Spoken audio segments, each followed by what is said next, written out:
if you have them. So, Sam, you go ahead. You're first. Okay. Well, I'm Samuel. I hang out in the wonderful group that all these gentlemen are a part of. Hopefully, if not, they need to be. The tabletop one shot. I've got a channel, Brack Orin. Um, Today, I'm going to be playing Eldrin. He's a sorcerer who was raised by wood elves and the tribe of the Bendari. He's very much a ranger that casts spells instead of using bolts. So, All right, DBJ, you're up next, man. Um, DBJ, I have a channel, Dave Breon Jackson. If you want to look for it, the easiest way is to type in Bring Back the Magic. Relatively new to the RPG vlogging sphere. Um, and I am playing Voice Vandermeer, an ex-criminal. He is a human cleric now. And the turning point in his life was running with a band of slavers, found a haven in a cleric's temple, and before they left, he was ordered to kill the main priest, and he slit his throat, and he's stayed there ever since. And so now he's conflicted, and hopefully he will get some kind of redemption for his life. Okay, cool. Cool. All right, James. All right, I'm Jim. I'm unaffiliated. I will be playing Aristos Blade Song. He is a half-elvish dual blade wielding fighter, also known as a blade dancer. He's brash and young, relatively naive and inexperienced, and he grew up around high elves, so he doesn't know a lot about his human heritage. He doesn't know who his human father is. It's a fact that his mother has kept from him for some reason, hopefully to explode further down the campaign trail when that reveal happens. So there you go. All right, Lloyd, you're up.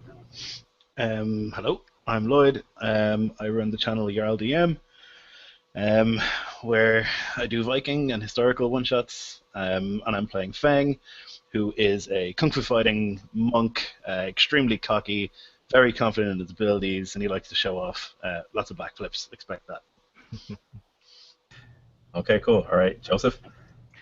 Well, technically, I guess I consider myself, uh, well, I have not really a channel per se, but I am currently running a game, uh, uh, off of Roll20 called Crimson Coast Chronicles. It's basically like an open world type of game that for Dungeons and Dragons 5th edition that just running for as long as it'll go. Currently, character I'm playing is Wispin, a high elf wizard alchemist who has left his home uh, enclave essentially to go out and essentially kind of make his mark in the world as a young elf. And he's very sure of himself as far as being an alchemist, and he feels that he is the key to helping his people overall. All right, thank you. Okay. All right, guys. Okay, so getting started here, where we open up is you guys have traveled west through the plains and find yourselves in a wild, overgrown forest that looks like basically the wildlife around there has just gone berserk almost. There's thickets and thorns where the thorns are almost as long as your arms, you know. You guys hear the strange cries and calls of animals that you're not really even familiar with. But through all of this, Eldrin seems to be very confident that he's leading you guys closer and closer to the place of his adoption, his adopted homeland, basically, or village, if you want to say that. Uh, so, uh, as you guys kind of get to the point where it seems as though you're on some type of, it's not really a road, it's more of almost like a game trail. You guys are walking in single file. The sunlight is kind of filtering through the thick briars and brambles that are overhead. It's almost suffocating, you know, with the amount of foliage and plant life that just seems to be almost just bearing down over you as you guys kind of look around. Um, there's been a couple of moments where you thought that maybe some great beast was even about to jump out into the path along with you, as the leaves and bushes and everything would like rustle, sorry, violently, and it seems as though possibly maybe they perhaps caught a scent of your guide, or maybe even of the other elven or and half elven companions that you have with you, and perhaps maybe that prevented them from doing you guys ill. So Sam, why don't you kind of describe the sights and sounds that you guys are experiencing as you get closer and closer to your village? Okay, as we get closer and closer, you will notice that off in the distance, there's a single wagon that you can just barely make out.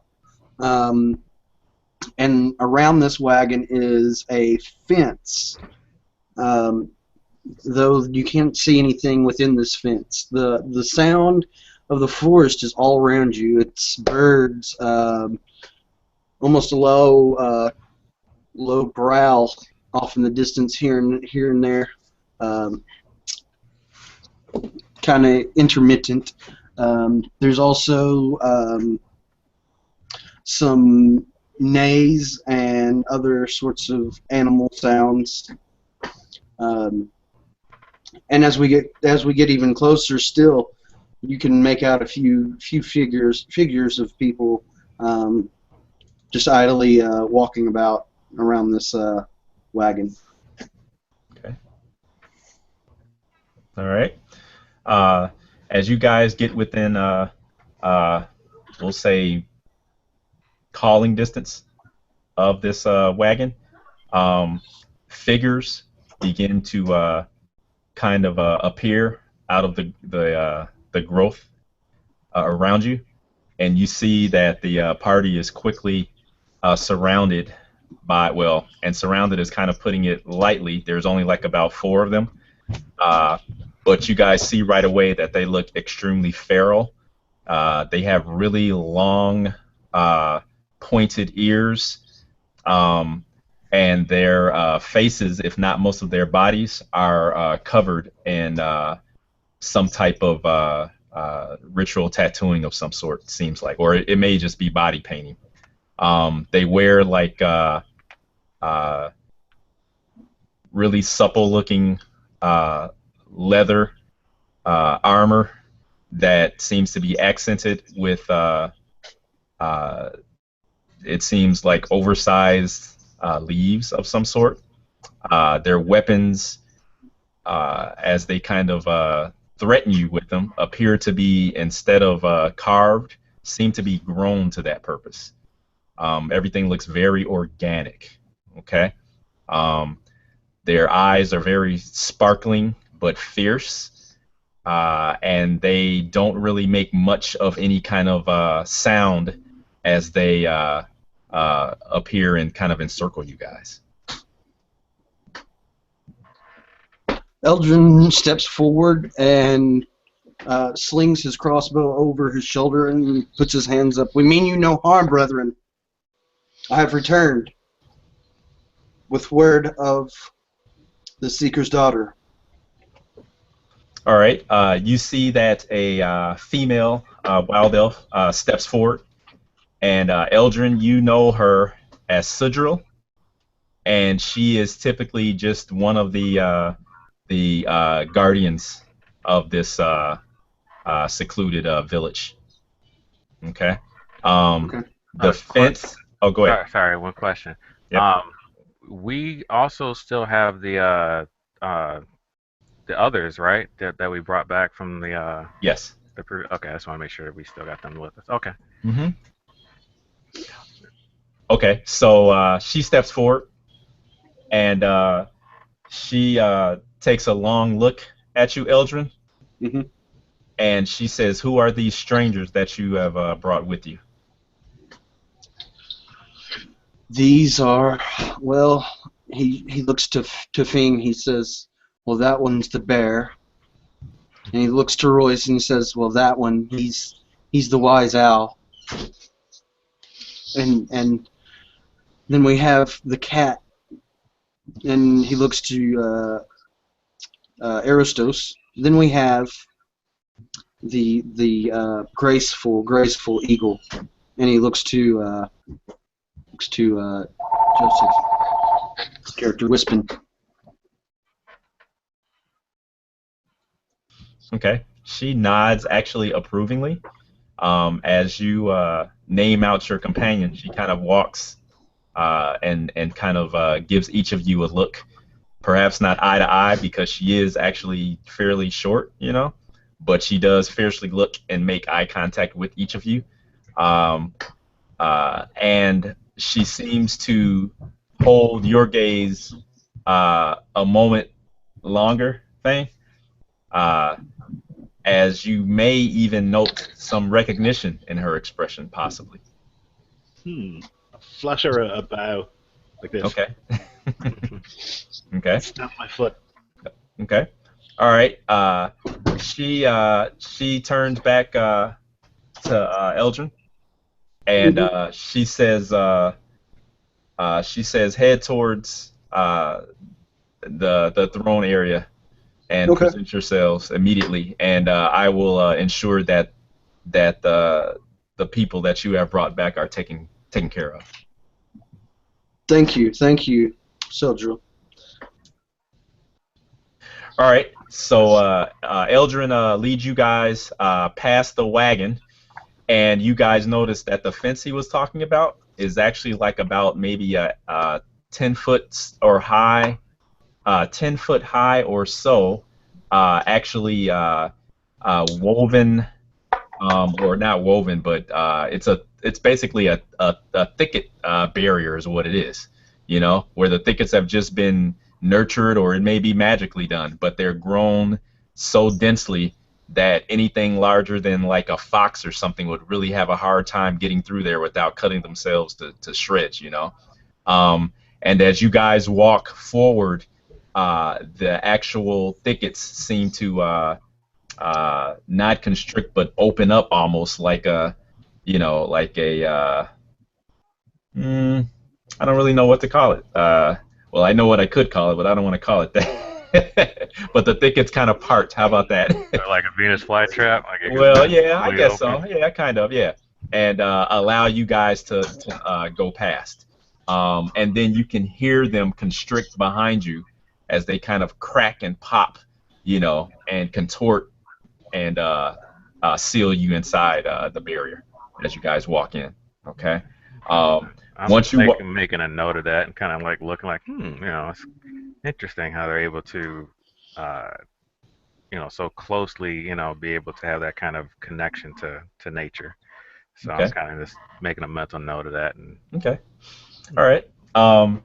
As you guys pass through the thorn wall, basically, you guys see that they're kind of typically of what you've heard of these wild or wood elves. You guys see that they seem to like be one with nature, or as much as is possible. But unlike the rumors that you've heard, they aren't living in any kind of trees. You actually see that they do have structures almost like huts of some sort.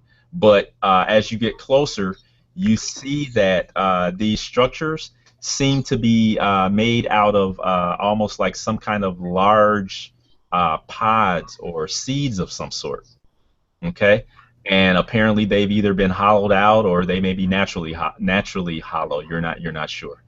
Um, as you guys weave your way through these hovels, um, you guys pass by and you can see the elves doing various chores on the inside. Some of them appear to be teaching younger wild elves. Um, you see some of them appear to be doing some sort of meditations of some sort. So just this, you're just getting a glimpse of their daily lives, which is something that you've never really seen before. Things do seem very like serene here. There's a aura of calm about this place, um, and it's really interesting looking because uh, you assume what it is like pollen, but you see it floating thickly through the air, and there's a sweet smell, scent, like a heavy sweet scent wafting through the air as you guys walk by. Um, some of the younger elves stop what they're doing and stare at you guys, mouths agape, as they probably have never seen such a motley crew before. um, and you also notice that their elders will, quickly kind of usher them away, as not to get too close to you guys. Do I see little Kithkin anywhere? Sure, yeah. Walking up. Okay, I extend my hand to little Kithkin and kind of almost like a hugging manner, Okay, trying to give him a hug. okay, all right. Kithkin, you survived. Okay. Uh, you get a great warm hug. Okay. Mhm. And also a query. Where have you been? What's taken you? What took you so long? I had to go prove myself to the Seeker. You know the Seeker. He lives right over that hill, I think. If my memory doesn't fail me. The Seeker. Things are not as they have always been in the past. Uh-oh. Things have changed. They have? What can you tell me of these changes? Well, since Tania, his daughter, returned, uh, the Seeker his demeanor seems to have changed. He's become much more of a harsh. Uh, Oh, no. She's back. Tania, what have you done? Um, you want to I reached into my... Wait. How long have we been back? You guys have pretty much after you guys resupplied, you guys pretty much made more or less a beeline there. Since you guys didn't say you needed to dawdle and do anything out of the ordinary, you pretty much, relatively made a beeline towards Wispin's village. Towards Eldrin's village. I'm sorry. So we've been here for a while. Well, no, you just got here. Yeah. And So I'm gonna cut off part of my my cloak, the tail end of it, and give Hang it on, to. Sam. Hang on. You Sorry. still got another question? yeah, I do. I'm trying to get Eldrin's attention Oh, okay. and draw him away from this this cronish wild elf. Okay, you've got his attention. I'll kind of nod over towards me. I know how sensitive those wild elvish ears can be, and I want to get out of her earshot. Did you hear what the woman said? Since the daughter has been here, we've only just arrived. How is that possible? My guess is she got away. Probably still under the effects of whatever y'all think caused her to leave us stranded. And left with her husband, and now she's trying to take her place. Well, I would expect you to know your customs better than I would, but there's something most strange about that. although I can't put my finger on it. So I'll keep an eye out for odd goings-ons that I can immediately identify. Thank you, Aristos, and thank you for your concern. I agree. Um, and then I cut off just like the corner of my cloak, the tail end of my cloak, and give it over to Kithkin and say, I don't have anything else to give you, so take this, and hopefully it will serve you in your time of need. Okay, Kithkin takes it. And where are you? Where are you off to now? We must go see the Seeker. I'm sure he already knows what we're going to tell him, but just figure out what's going on here. Okay. All right. Okay. You guys enter what appears to be a larger pod or spore of sorts, Dave, almost. I'm sorry to interrupt. One more thing before we go anywhere else, since you said like that stuff was kind of floating down. I'm gonna take a small bag out and try to, scoop up some of that stuff that's he says like pollen in the Mm-hmm. air, Mm-hmm. and try to collect a little bit of it. And then I'm also going to let um, Billow um, out so he can kind of, just fly around and kind of just enjoy himself. Cause Okay. So remember, you don't have the pocket dimension thing going on. So if he's out, he's out, okay, right? So uh, you let him loose. You mean let him fly around? Is that what you want to do? yeah, Okay. All right. That's fine. Okay. All right. So you were able to kind of uh, corral some of these dust motes or this pollen or whatever it is. just for later, Okay, into your bag. Okay, all right, that's fine, not a problem. I Okay. don't like this, Fang. I don't like it one bit. Yeah, I'm definitely confused and a little bit worried.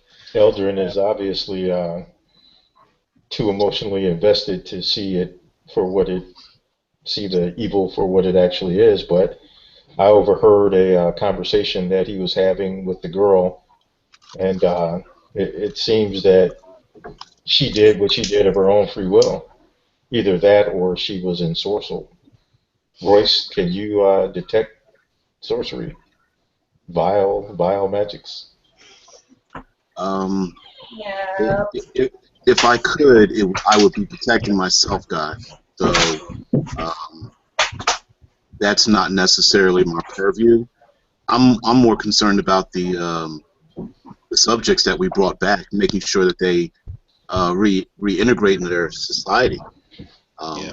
Which side note, are they like welcomed back into the group, or are people like standoffish about those that were Well, enslaved? as you guys entered the village proper, it seemed like everyone quickly became aware that you were there, and faces turned to look at your passing by, but you didn't see any of the figures run out to embrace any of the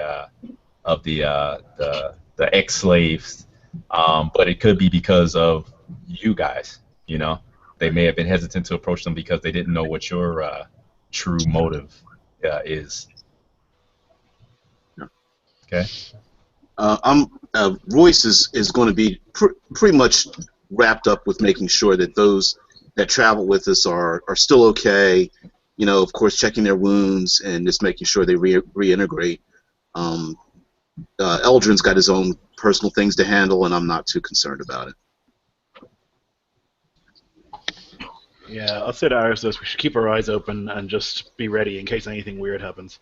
How many battle ready males do they have here?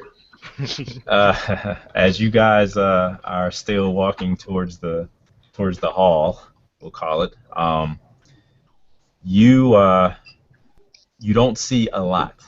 Um, Actually, the village seems very sparsely populated. Actually, uh, the very young and it seems like the very old are here, with only a sprinkling of mature, oh, of mature wild elves. So in the event that something actually went down, uh, we would not be very much overwhelmed. Uh, they I probably mean, would be overwhelmed. Oh, you mean if the Us, elves did something to you guys? yes. Aristos doesn't think so from his perspective. No. but I mean, the fighting males could be out on a patrol or something. Like, you know, we were picked up by a small patrol, but there could be a big patrol out wandering. You never know. Possibly. You there, child, Okay. come hither. The youngling kind of stops, and you see his Come on, ears come on, kind come of on. prick towards you, you know, and he kind of looks to the left, looks to the right, and kind of hesitates. Okay, I'll kind of tap my pointed ear as well. Even though it's not as pointed as a full elf, it's still pointed and half elvish. I'll say, I'm just like you. Come hither. Um, he's still hesitating. Stop hugging the tree. I'll say, where are the others? Where are the males? Where are your fathers and uncles? His eyes drop and take in the blades at your side. Okay, I'll loosen my blade belt. Actually, I'll draw them in a impressive display, twirl them about, and then sink them into the lush grass. Okay. All right. Make a roll to impress him. Okay, I have perform, and I actually have my weapons as tools There you go. for said performance. Yeah. So let me. Okay, that's 4.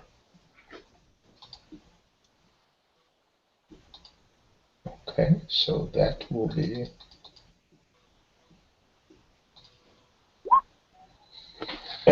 not overly impressive, but a 10. Okay. All right. So as you flourish your blades, and you said you put them in the ground Yes. at the finish. Okay. Uh, the child kind of smiles at you and folds his arms and stands there. Okay. I will pull out my throwing daggers and I'll begin to juggle them about. Okay. All right. Hang on then. Okay.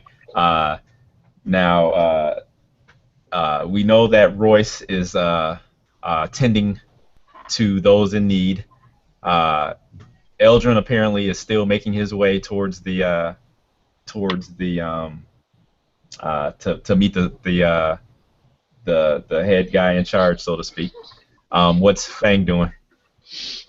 I think Fang is like trying to be subtle. He's meditating, but he's really stretching to make sure that he's limber in case anything goes down. You know. So he's standing there. He's doing like his katas and stuff. He's doing some forms, but he's trying to be limber just in case he's got a bad feeling about this. So just in case anything gets weird, he's ready Okay, to go. so he pretty much just stopped in his tracks and then just started doing his katas, or what? Yeah, he's hanging with Aristos, I guess, nearby, just kind of Okay, doing some movements, looking cool, okay, and then flexing muscles. okay, and then what about Wispin? Whisper is kind of taking in the surroundings. Like I said, he was, And what does that mean? collecting little samples of, like I said, like the dust or, maybe some soil samples and just, he might even like if he sees like one of the elders nearby, he might ask, he'll go over to him and start asking us some questions about, like, well, how long have you guys, resided here? How do you guys, asking them questions about, how they construct their homes and the fence and just just general questions about how they go about living here. Okay, It's all right, quite different from how we live in the enclave. okay, all right, Jim. Yes. Okay, so you pulled out your knives. All right, I begin to juggle them about. And I'll kind of murmur under my breath. This is an awful lot to do to impress a child to answer a simple question. So I'll say, does this now amuse you, child? Okay, make your performance.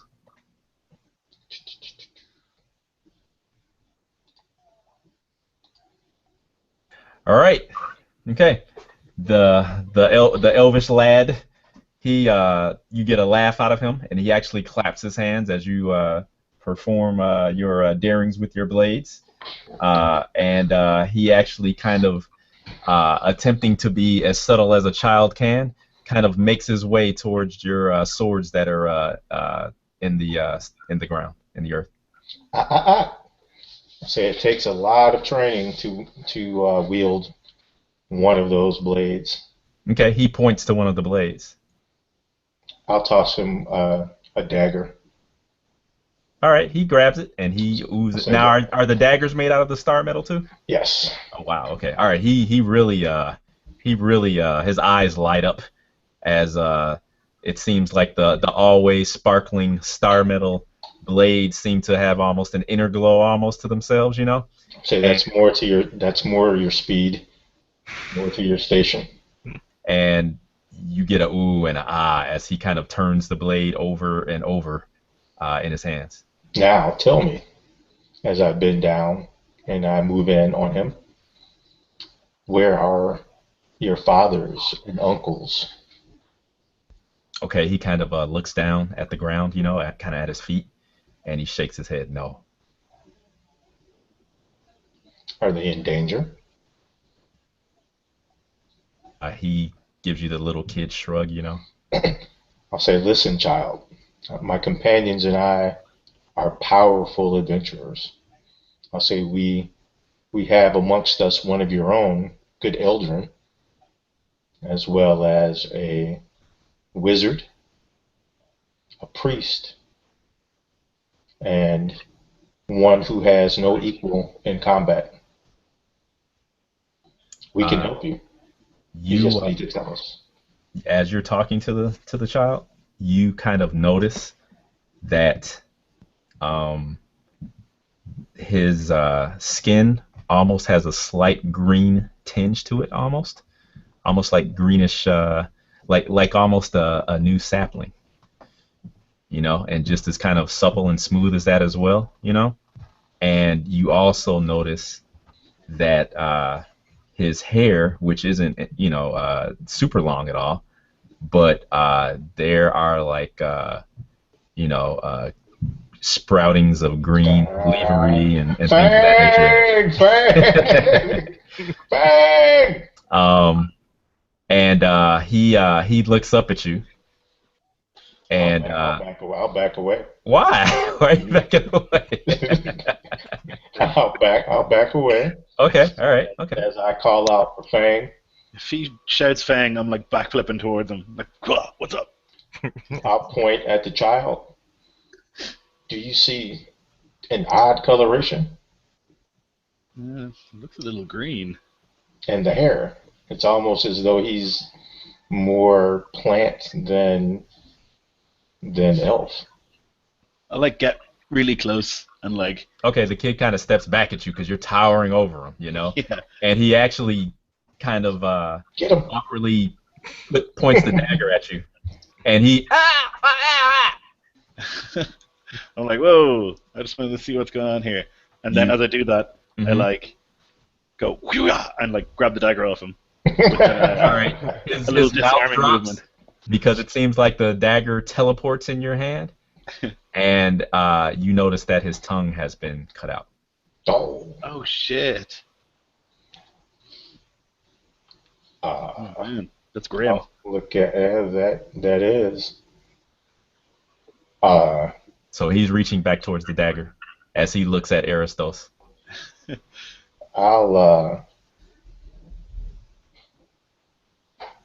Who did this to you? And you guys hear Wispin in the background. He's asking about the properties of this strangely tasty bread that he's sampling. And you hear a woman, you know, a female wild elf talking with him just in the background, just so you guys know.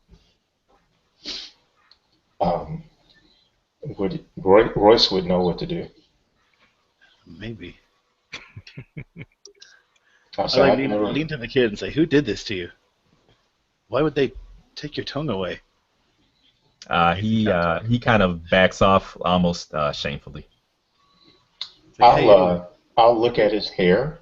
Is it actually like vines or leaves or some such? I mean, I'll run my are you hand. examining his hair? Or are you just kind of I'll looking at run it? my hand through his hair. Okay.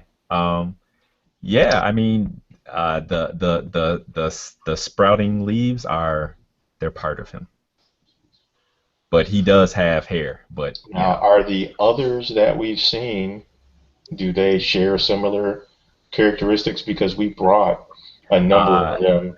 yes, but you always assumed that it was decoration. Remember how I told you that it seemed like they were always tattooed, or not tattooed, but had body decorations, Mhm. markings, whatever. Well, the immediate issue is who cut their tongues out, right? Yeah, Or that's if he's not the gonna only fly with one. me. Let's go tell the others because there may be The something fomenting here. A wild elvish woman comes rushing up, and she kind of snatches him up into her arms, Mhm. and kind of looks at you guys and says, "What are you doing? It's my child." What? Who would do that to a child? Why would you cut a child's tongue out? She kind of looks at you and she says, "I did not do this. It was the slavers. Slavers. Yes, the ones that attacked our village." Mm. Wait a minute. So I'll bend down. Well, actually, I'll move closer towards her. Yeah. Does the boy know the location of the slaver? Why would they cut his tongue out unless he had valuable information? Who are you Yeah. saying this to? Is this in your mind or? Just out in general. I'll look at the boy. Do you Okay. know His mother something? kind of turns her shoulder, to kind of keep her in between, you and him. She's like, "What We do you want with him? we can help. How? How will your kind help?" So we can destroy the slavers, She says, "Pfft." my companions and I, just the same as Eldrin and us. We brought back your speaker's daughter. She says, "None of the Axums or the humans for that matter have chosen to help us. That's why we live out here. And neither have your elven kin. Are we not here now? So far, yeah, we're here now. But to do what?" Well, to return your lost brethren, and now to help if you need it. Find the boy's tongue. Maybe Royce can heal him. Is anyone getting my attention? Because I'm not really paying attention to this goings on. I mean, Okay, here we go. I don't Uh, have any suspicion. you, as you're, we'll keep moving around the table while those guys kind of mull over that situation. Mhm. Um, as you are ministering to these wild elves that you guys rescued, Royce, no, he knew this already, but just to go over it quickly, they're still suffering from dehydration and malnourishment, through their ordeal with the slavers. Some of them appear to have bite marks, you know, that you can only assume is either from their knoll oppressors, or maybe even the ratlings that you guys encountered in the sewers under the city. You never know. Um, and I would say the worst of their injuries may be like a missing digit here or there. But even maybe you noticed that one even was missing an eye. An eye. His eye had actually been gouged out. So they didn't fare very well. Um, so as you are, and so what would Royce actually be doing? Well, I don't have the ability to, like regrow limbs or anything of Hmm. that nature. Hmm. But I can soothe the pain a Hmm. bit, and I've been doing that on the road. It's not like a Hmm. um, one size fits all kind of thing. I've been administering mostly practical medicine to them. Okay. Bandages, making sure their wounds are clean. We can probably travel a lot faster than they could, so just making sure that they were okay, because I'm sure we probably did a hard march to get here. But other than that, I don't really. I actually find the village actually quite peaceful, so I don't have any particular suspicion about what's going on. Um, but I know that the victims look or seem different than the actual village. Like we're looking at their life actually in the village, so I'm kind of getting a different opinion of the, the enslaved ones versus the ones that are having living more organically, I guess. Well, you do notice that their spirits seem to have risen, once they've gotten there, as their the few fellow villagers that are there actually helping to try to make them comfortable. And you can kind of hear them whisper to one another, kind of, soothing words, but of course you don't understand, their dialect, but you do understand what's going, the inflection of what's going on, and some of the enslaved actually, both males and females, some of them just kind of break down, just the stress and the tension and, the realization of what has happened, and actually seeing what is left of their village and who's left here, because what you do or what you can understand is that when the slavers attacked here, they pretty much, devastated the population of this village. Well, just like what happened in the other village that you guys were at, in the Axum village. It's almost the same thing all over again, you know. Okay. You a wild elf female softly walks over to Royce, and she puts a hand on his shoulder and kind of turns you around and points in the direction, and you see Aristos and Fang standing there in front of a wild elf woman who's kind of protectively holding her child. And you see from where you are that she's kind of speaking very sternly towards them. Her eyes are kind of flashing angrily at them. And you kind of see Aristos kind of retort, and he points kind of generally in your direction. So you can assume, that there's something going on, and that, it may be wise for you to interject. Well, they're a suspicious lot anyway. I mean, I love the smell of the pollen that's going around. It's kind of to me, I think it's like a soothing thing. It's almost a good replacement for the red dust. Ah, okay, all right. And so I'm going to walk on over because I don't want them to cause any trouble. They're going to get us kicked out this village, and we don't need to get on the road this quickly. We just got here, so I'm going to come over and try to intercede to make sure that they don't end up offending everybody here, and make sure that the young boy's okay. Okay, good luck, man. Exactly. All right. I'm gonna go over and tap Fang on the shoulder and say, hey, guys, what are you doing? I mean, these people, we've returned their loved ones to them. Let's not cause any trouble. Can we just keep our opinions to ourselves? I mean, we all come from different lifestyles. We were just trying to help this child. Slavers cut out his tongue. None of us come from a place where cutting out a child's tongue is okay, Royce. Okay. And we just found out that it was the slavers that did it. Same slavers from the town to the south. How many graves did you dig that day? I lost count. Too many. Okay. These damn slavers must pay for the blood. I agree. Yeah, all the slavers must pay in one way or another. But we have to be gentle when we come in contact with these other cultures we're unfamiliar with. I agree with you, and I feel your pain, but we don't want to make these people our enemies. They've suffered through enough. I will speak to the mother. and the child and see what I can do. But honestly, there's not much. Maybe Eldrin can convince them. They have information. Of this I know. I can feel it in my bones.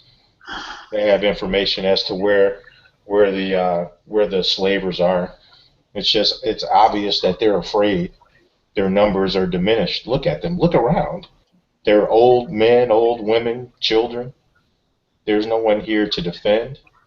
The woman kind of takes a step forward, still with the child in her arms, towards Royce, and she kind of almost not gives you the boy, but kind of holds him closer to you, and says, "Can you heal him?" I can never make a promise, but I will do what I can. And I'm gonna kneel down and very gently examine the boy. If he runs away from me, I won't chase him or anything. But I do want to take a look at him. The fact that he's covered in vines and things like that. Well, it's not. He doesn't look like the Swamp Thing or anything. Oh no. You could just see that there's just there's almost like a greenish tinge, a brown tinge to his, or under what's the word I want to use? I don't know. Just like below the surface of his skin, you can kind of get a hint of green. And like I was saying before, his the older elves, it looks as though they decorated their hair with leaves and things of that nature, and even like branches of sorts, almost like mimicking horns to a certain degree with some of the males. But with him, it's just like sprouts of like green leaves and stuff, So maybe he's imbued with some kind of power, and that's where they could have hung it. If he's growing leaves. But he's not the only one, though.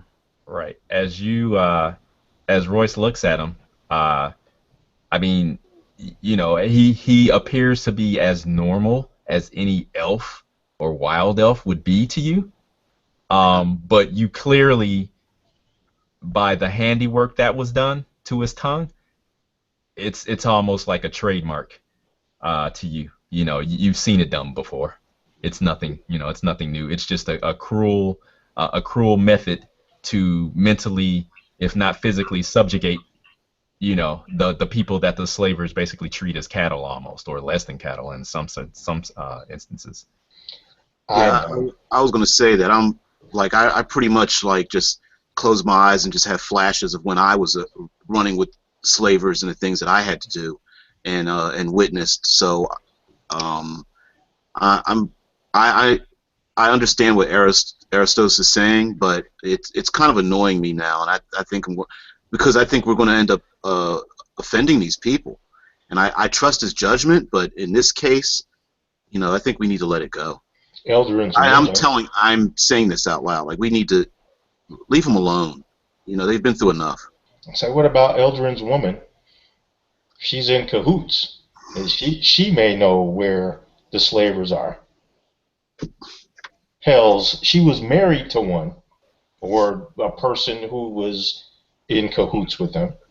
Her story still doesn't check out, and all of these days and weeks of travel, she wouldn't speak to anyone else but Eldrin. What if she has him ensorcelled? You all don't see it, do you? Am I the only one? I'm with you. I think we're at an impasse, guys. Because what are we going to do? I mean, everywhere we go, we're going to see our own shadows. These slavers need to be stopped. I don't disagree with that, but if we so why not do it now? All right. I'm going to examine the boy a little bit more and just walk away. Okay. I mean, there's really nothing. That there's not much I can do. No, not really. Okay. All right. Well, the woman, she's obviously disappointed, kind of, if not a little heartbroken, and she kind of scoops him up and quickly walks away into one of the huts or what have you. And goes through the partition, and that's the last you see of that. So Joe Wispin kind of was standing there because that was the woman that he was talking to, or that you were talking to. So you hear all of this. You know. Okay. All right. All right. Well, kind of I look at the, the rest of the party and kind of, I look at Royce and I look at Fang and I look at Aristos and I go,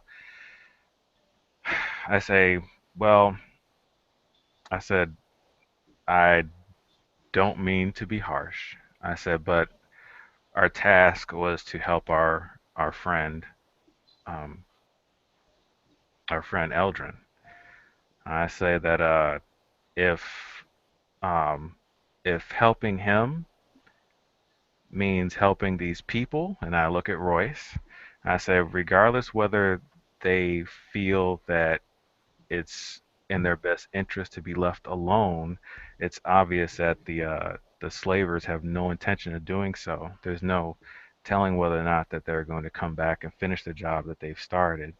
Obviously, they're aware of this location, and I would suggest that we um, ask Eldrin what he would like us to do. If he would uh, like us to help his people further before we jump to conclusions on what needs to be done.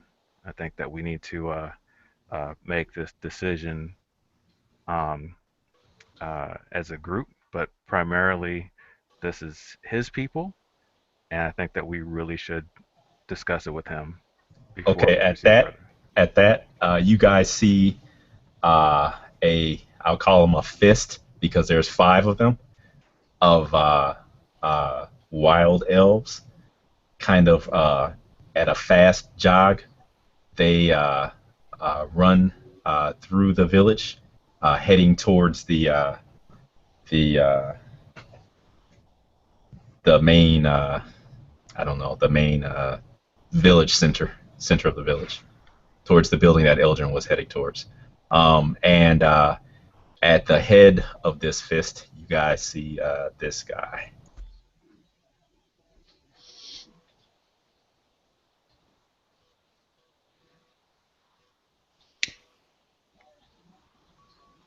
Oh, wow.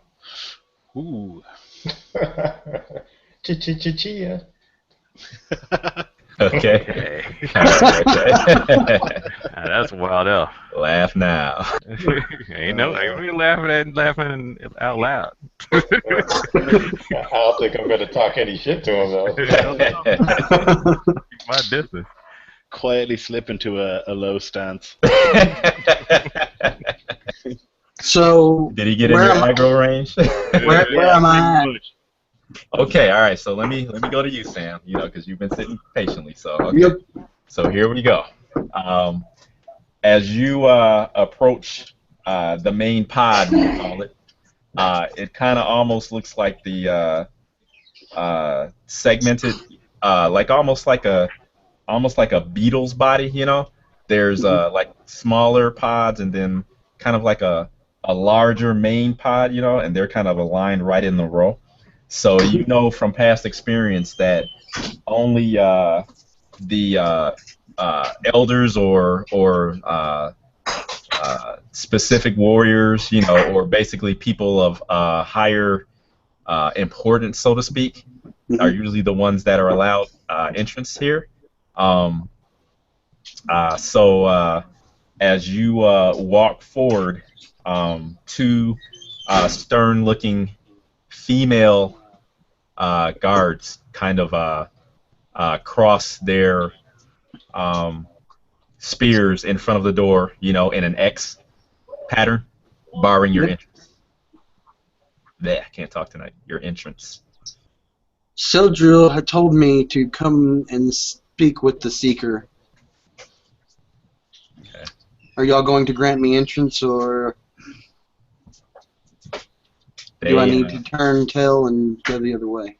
They kind of look at one another, and after a moment of consideration, they move their spears and touch the front of this pod, and you see it kind of fluidly, kind of like opens up to allow you entrance. I have 4 others coming with me. I look around. They're obviously not with me, right? No, they're not. Not right now. Okay. So with the door opening, I just want to travel inside and sit down at the closest seat and wait for my friends. Well, it's almost like a hall. Okay. So, or a throne room, more or less. Yeah. So there really won't be any sitting. Okay. You know that at the center, underneath almost what's kind of like a natural canopy to let Mhm. sunlight in, is where the throne of the seeker is, where he sits and holds audience. Okay. Okay. So you can go right inside and kind of hover around the main, the front entrance if you want. If you don't want to go all the way in, it's up to you. Yeah. Yeah, that's what your I'll do. Okay. As you walk in, you hear the thud of the spears going into that X again, and you hear one of the warrior women. She hisses uh, the word "Inchel." Okay. And as you kind of turn to look, you see that wild elf that I just showed you guys a picture of, and the 4 other wild elves with him. They're running up to the entryway that the doorway you just came inside.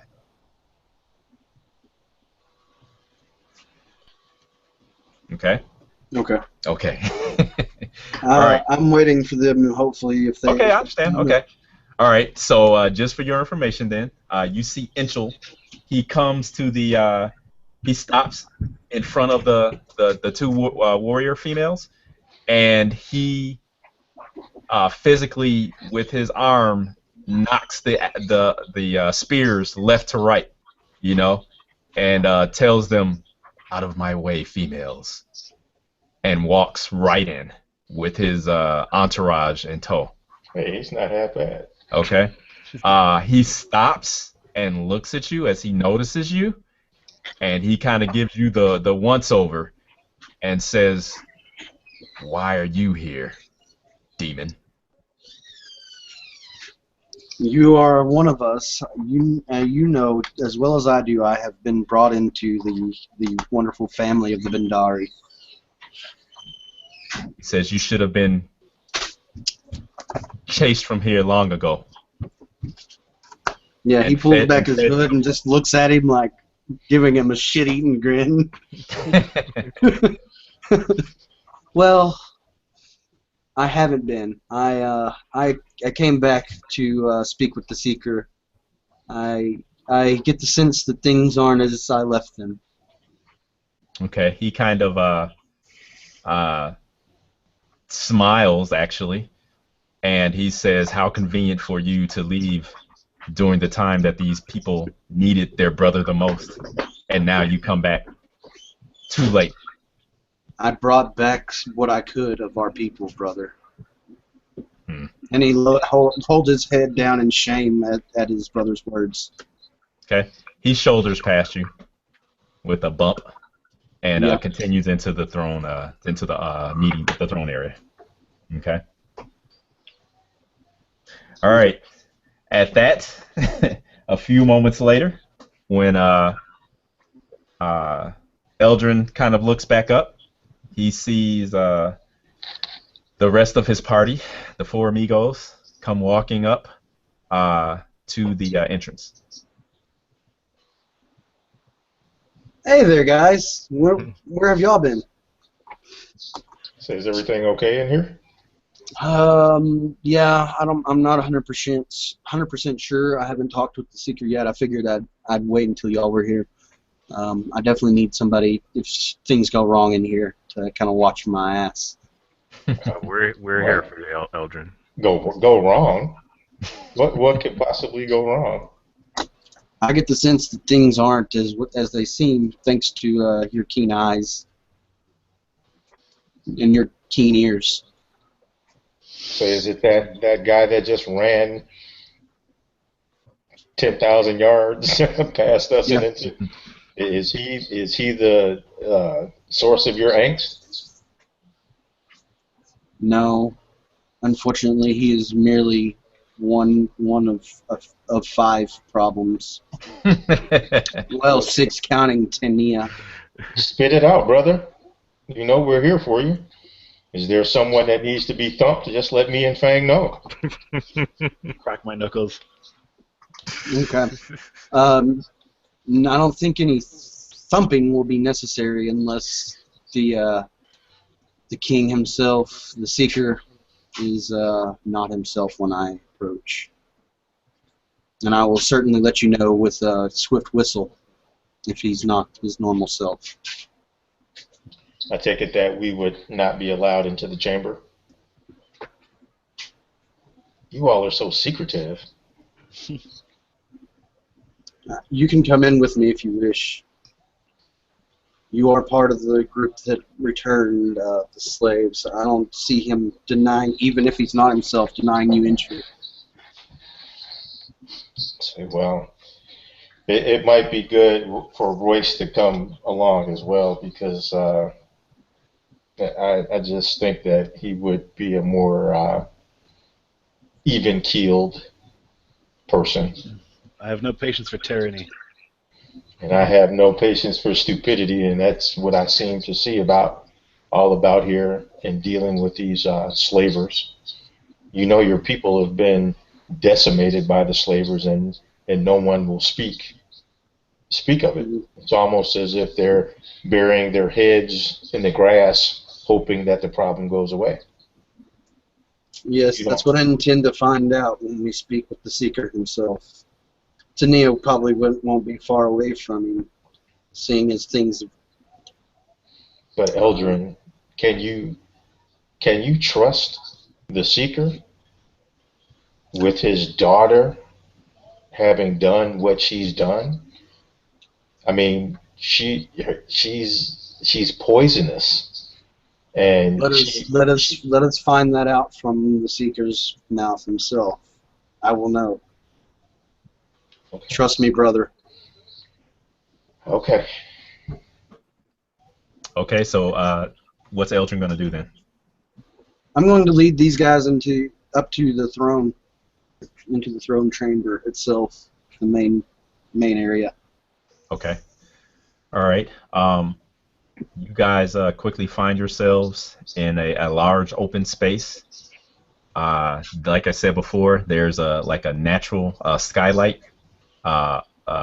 above the throne of sorts, which is on kind of like a smooth dais, I guess, or platform with steps leading up to it. Sitting there underneath a rhythmically, slowly moving kind of branches, almost like making a fanning motion of sorts. You see a figure sitting there, almost lounging on this throne, and fanning him, standing above and behind the throne. You guys see a creature that looks almost like it looks exactly like a living tree of sorts. Okay. As I enter, I go up to the dais and fall on one knee and present my crossbow before me. Okay. Great Seeker, I have returned. Okay. So, you guys see that gentleman sitting on the throne. It's like Mel Brooks. Okay. Well, you guys are being rough on my NPC. Okay. And as you the guy's like 10,000 years old. right, as he should. As you get closer, you see from either side of the throne, you also see these figures come into view. Okay. I don't like it. And they immediately begin basically cawing and cackling and mocking and mimicking They're fooling. Eldrin as he approaches the dais and the throne. The demon spawn has returned, he has. The hero, he's back. The savior. The savior of nothing. The Fang hero to is who? patently not kneeling. He's very clearly standing proud, and seeing these guys mock his friend, he's uncomfortable with it. You can just see him kind of like flex it a little bit, shake his head side to side, and just look at them. Seeker, I've returned. What are these creatures? Why are they here? The seeker kind of looks at you with eyes that appear to be almost unfocused, and he doesn't answer your question. He merely looks at you, kind of points at you with his staff, and he says, "Why have you returned?" I came back because I encountered your daughter. I tried to bring her back with me, but she was too cunning and too ensorcelled by some unknown means by that man. When we came back for her, she was gone, and now I hear that she has returned. He says, "Your words make no sense to me." He says, "My daughter has never left. She's right here." And he kind of looks over his shoulder, and from behind the living tree that's fanning him slowly, you see this figure slink around the throne and kind of lounge on the seeker's kind of like lap like a child almost, but unlike anything a child would do. I whistle. Does she look like the woman that we saved? Barely. Younger? Older? Or just different? Just different. Like, does she look Okay. like an elf? Because she looks a bit like wooden. Well, Did you see the father? That's for Fang to decide. Did you see the father? He looked like a Right, he looks like a tree. redwood. Fang has dropped into a fighting stance. He's got his arms up, ready to go. Whispering. I'll whisper to whisper. Okay, I'm kind of taking all this in, and I'm kind of like looking at. Detect magic, you fool. I don't remember any birds. I know what you're about to say. Okay, I'm actually, you know what? Can I make a Arcana check on what she might be? Because she clearly looks. But you're not a. You aren't any kind of. You're an alchemist. You're not a biologist, if that's the right word. Okay. All right. Yeah, I'll go ahead and after whistling and look at the birds and say, I don't remember birds in the throne room ever. They kind of move towards you, and almost as you guys are walking up towards Eldrin, since he whistled, you guys see those bird-like creatures kind of almost like orbit around him, like smoothly, almost in a dance, almost, with their robes kind of flowing and fluttering, and you see that from the light of the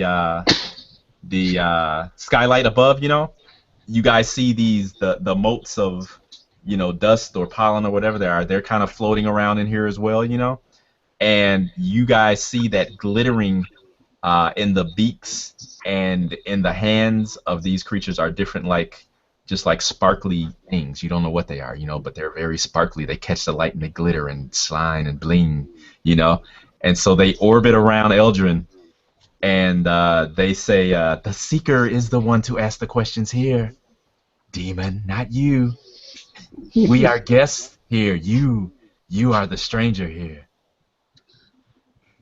Royce is closes his eyes, grabbing his holy symbol in his chest, and just he's just tearing up, not from sadness, but frustration. And it's just he just starts speaking to himself, but he's speaking to his goddess. everywhere we go, it's like poison and death and misery. Must it follow us everywhere?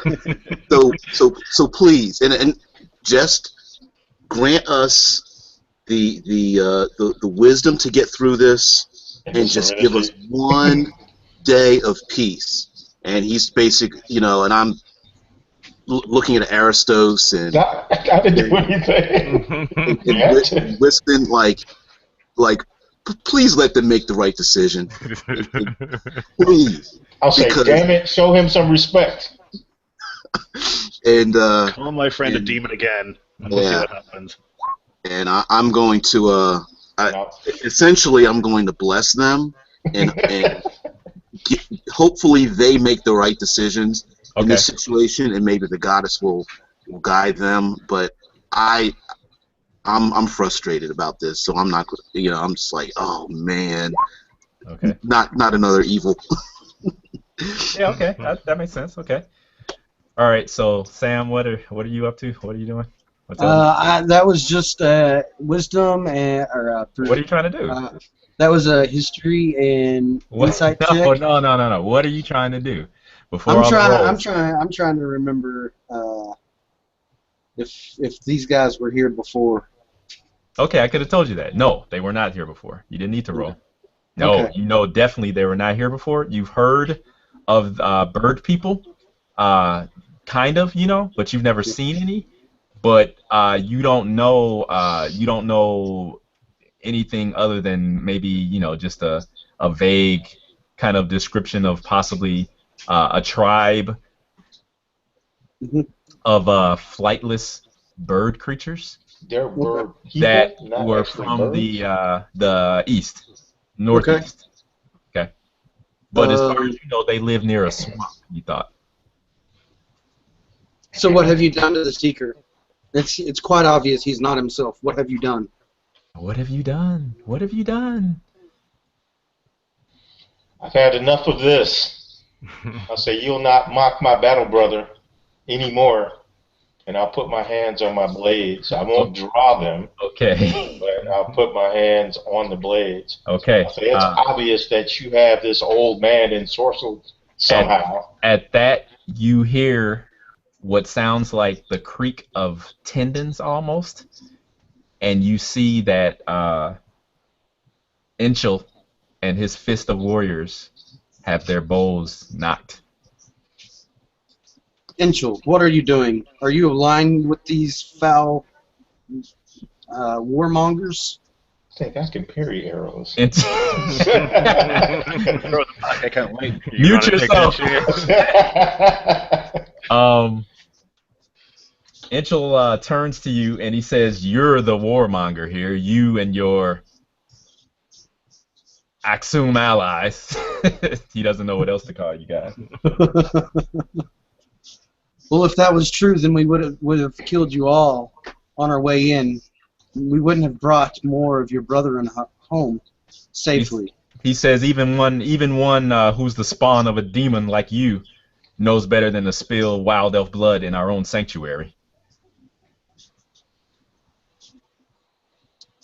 It is not my wish to cause harm, but if these birds do not leave, I fear we will have a battle on our hands. He waves his arm towards the seeker, and he says, "My lord, see how the hero comes into your audience and demands that his words be done? Who is the seeker here? Him or you?" Did I not, Seeker? Did I not go on your quest? The seeker creakily stands to his feet, with the help of his staff, and you see his Tania. She kind of jumps to her feet and kind of actually walks down the steps of the dais and then sits and kind of lounges there, almost like a cat, almost. And she watches this as the seeker kind of slowly makes his way, every step just like every step takes 100 years. Okay. He walks down this dais, and he says, he looks, and he says, "True, you were sent to bring back our stolen kinfolk and my daughter." Yet you say she never left. I say she never left because she returned to me shortly thereafter, and he waves his hand towards Inchel. He says, by bravest warrior there. Oh, fucking Angel. So now it's okay. I just turned to look at this You Angel know guy. what? When he says that, I take a good look at Encho to see how he responds to that. Does he like crack a smile like that's right? You know, like almost like he kind of planned this whole thing, or you Oh know, my gosh, kind of Joe. trying to. Uh, okay, I will tell you his reaction, and then you can decide what you can take from it for what you want. Okay. His eyes flash, and he looks back towards because you guys, I'm assuming you guys are kind of not huddled together, but you guys are kind of together. So he does look over towards you, and kind of folds his arms. That's his reaction. Hmm. The seeker puts both of his hands on his staff to try to, support his weight. And I with go to his side and try and help him stand.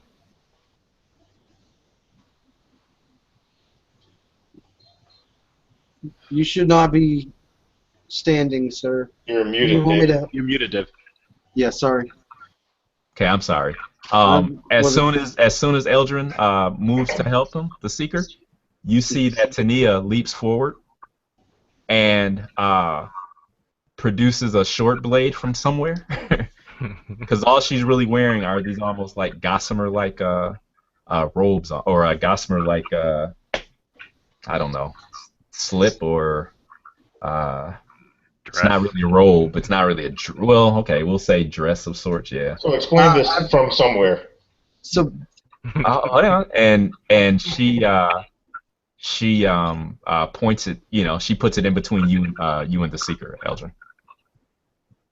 okay, so she's like standing between us, pointing it at me. Her arm is thrust in between you, and in her hand is the short blade. Okay. Okay. I And was just trying to help him. she kind of looks at you, and if you're not mistaken, you kind of almost hear a hiss from her. You see how they behave, Seeker. They don't have your best interests at heart. This is not your daughter. Oh.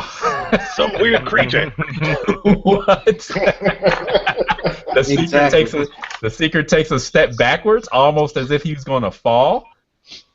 And his eyes seem to, remember I told you guys that his eyes seem to be out of focus almost, in almost like a dreamlike state.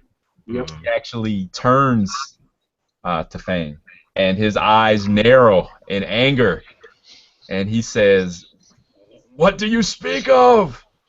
We found your daughter in a cavern. She ran away from us. This is not her. This is some fey creature. It's controlling you with this other creep. Tell him, Wispin. You can prove it. You're the only person here that can prove it. Tell them, Wispin. You can prove it. Can't you dispel the sorcery? Okay, I go. Dispel. Okay, I go over to the woman, or the little whatever creature. Okay, and She kind of looks at you with interest, and a smile begins to crease her lips. okay, On her lips.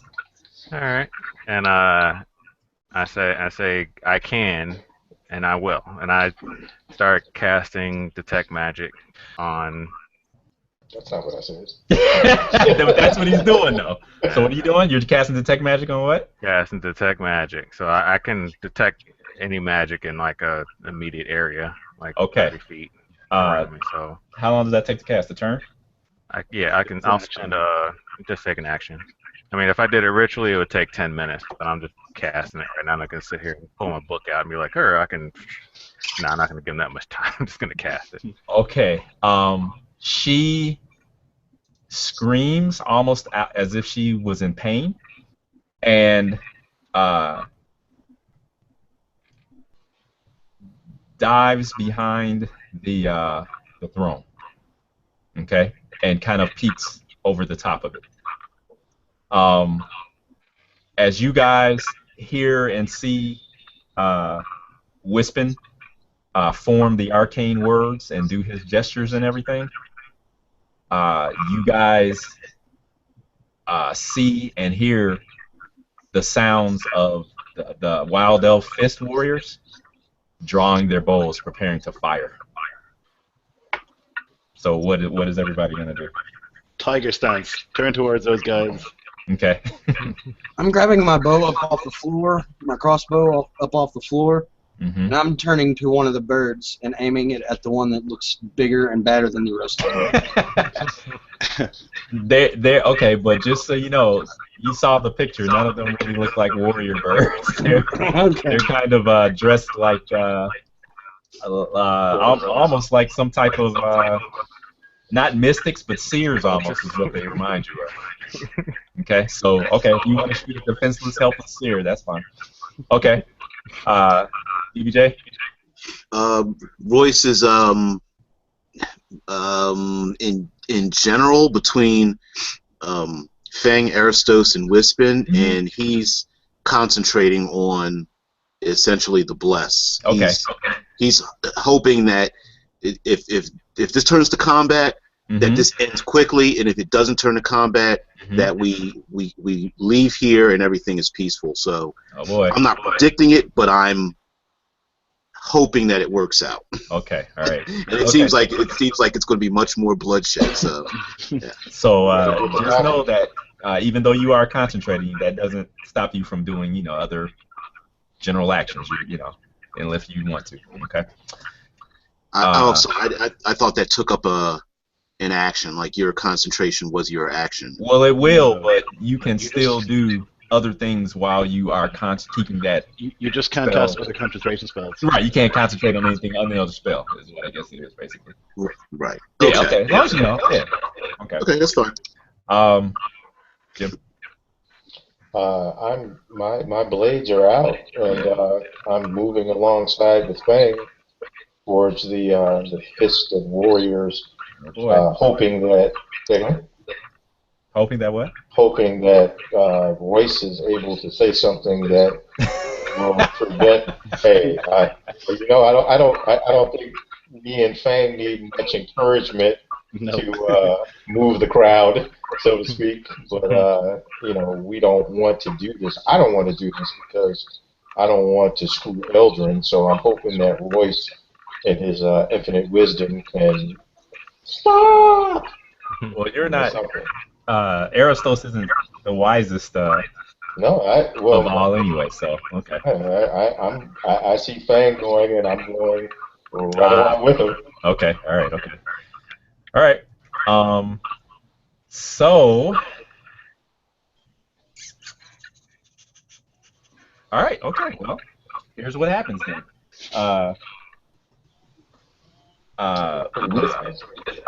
Casts his spell. Okay. And Fang and Aristos, you guys, well, actually, Fang, Aristos, and Royce, you guys know that these the warriors are basically trying to put an end to Wispin because they don't know what he's casting. Okay, so they're gonna let some arrows fly. Okay, because their duty is to protect the secret at all costs, and they don't know what this high elf is up to.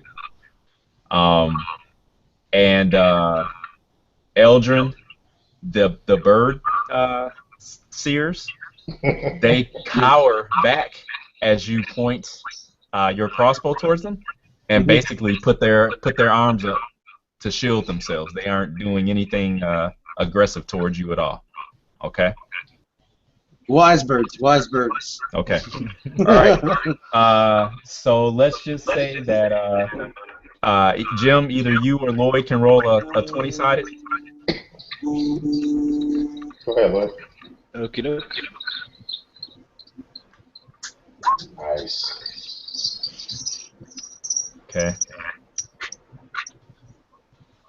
Okay.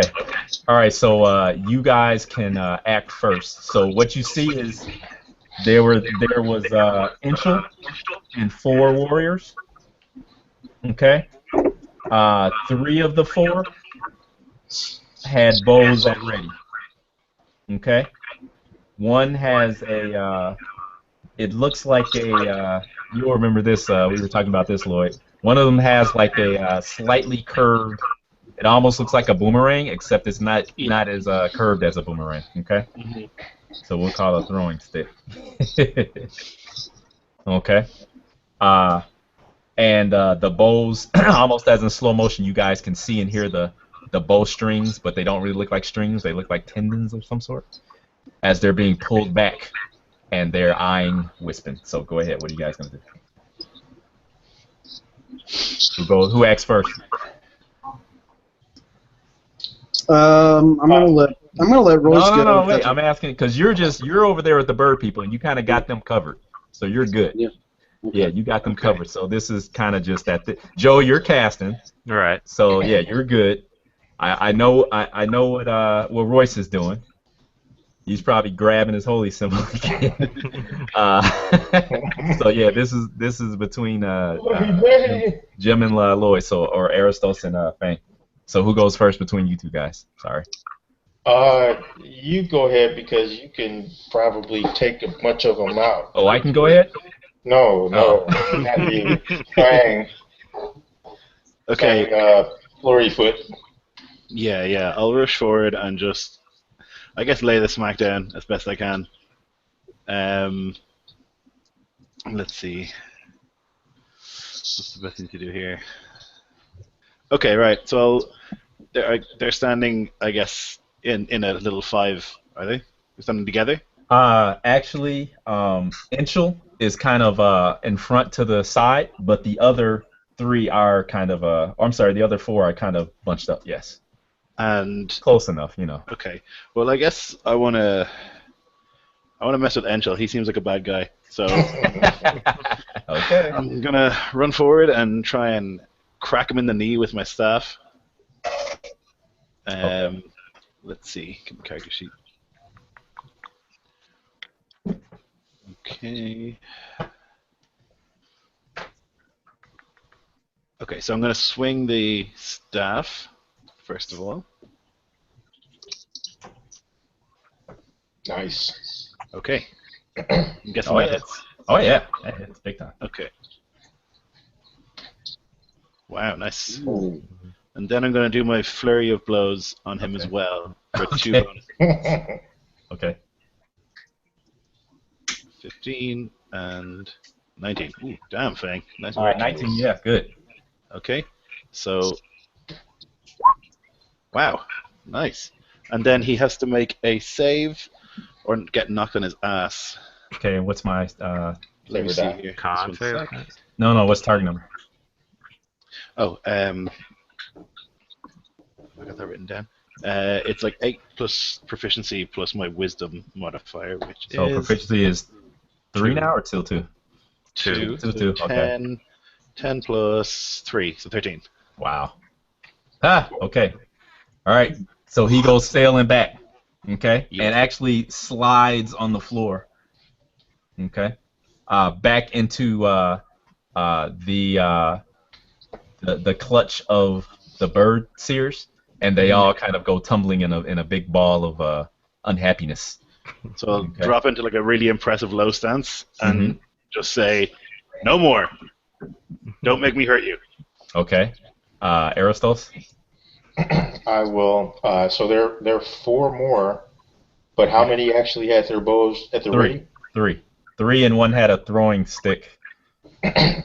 Okay. I will attack one with a A trip bowman attack. or the other guy? One of the bowmen Okay. with a trip attack.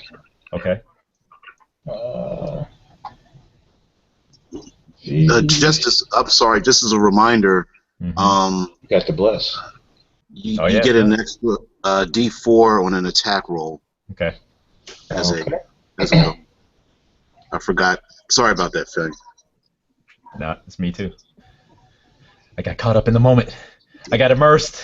So Uh, actually, Fang would have hit with that 15 too. So, Okay, should I so roll if you want damage? to you want to give me another damage roll, you can. Absolutely. Okay. Yeah, I know. I know.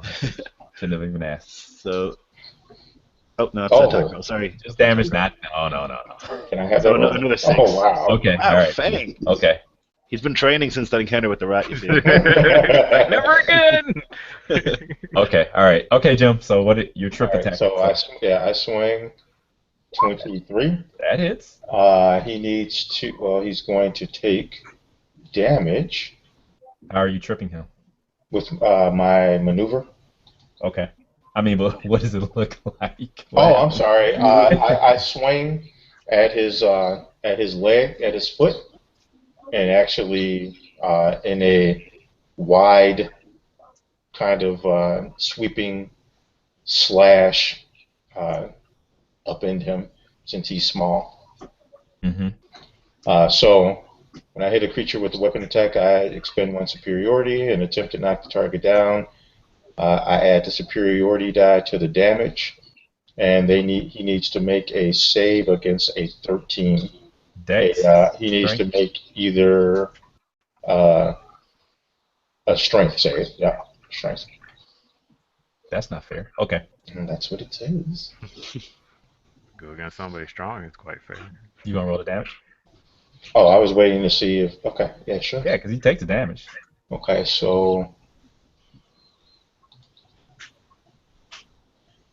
Oh, oops, I'm sorry. That's the damage, but then I add a d8. So 12. Okay. All right. And for my second attack, I will Okay. So attack. he goes down. I will do the same thing against the guy that's next to him. Okay. So That's a hit. that's a hit. And that's going to be 11 damage, and he has to save versus a 13. Wow. Okay. He kind of I guess after you, because you're tripping those guys with your swords, right? Yes, I'm doing a deadly pirouette. Wow. Okay. So you slice at his legs, causing damage, obviously, to his legs, and in a panic, he kind of between a backflip and a cartwheel, kind of tumbles out of the way to the side. Okay, with a yelp. All right. So you guys see Fang and Aristos pretty much Yes, enough. dive into the the elven warriors there, and pretty much almost just like scattering them about, like kids jumping into a pile of leaves. That's kind of what it looks like. They just go all over the place. Uh, the one wild elf with the throwing stick that's there is kind of standing there with his arm raised uh, to attack, and then thinks better of it and slowly lowers his arm. Okay. All right. So what happens next? Voice. The voice of sanity. You're up. All right. Does it seem as if they are like they're backing off? I mean, the bird people have pretty much put their arms up and are like, Yeah. "No, don't hurt me." Yeah. I want to stand before them and just say, "All of you out," and referring to the elves and the bird people, but the elder to stay. Okay. As you step forward and make your command, Mhm. you look towards the seeker, and you see that hovering over him protecting him is basically the tree creature. It's almost encased him like almost like a cage of sorts. You know, it kind of bends down and puts its arms in front of him. You know, almost as the woman was doing with the child outside. Okay.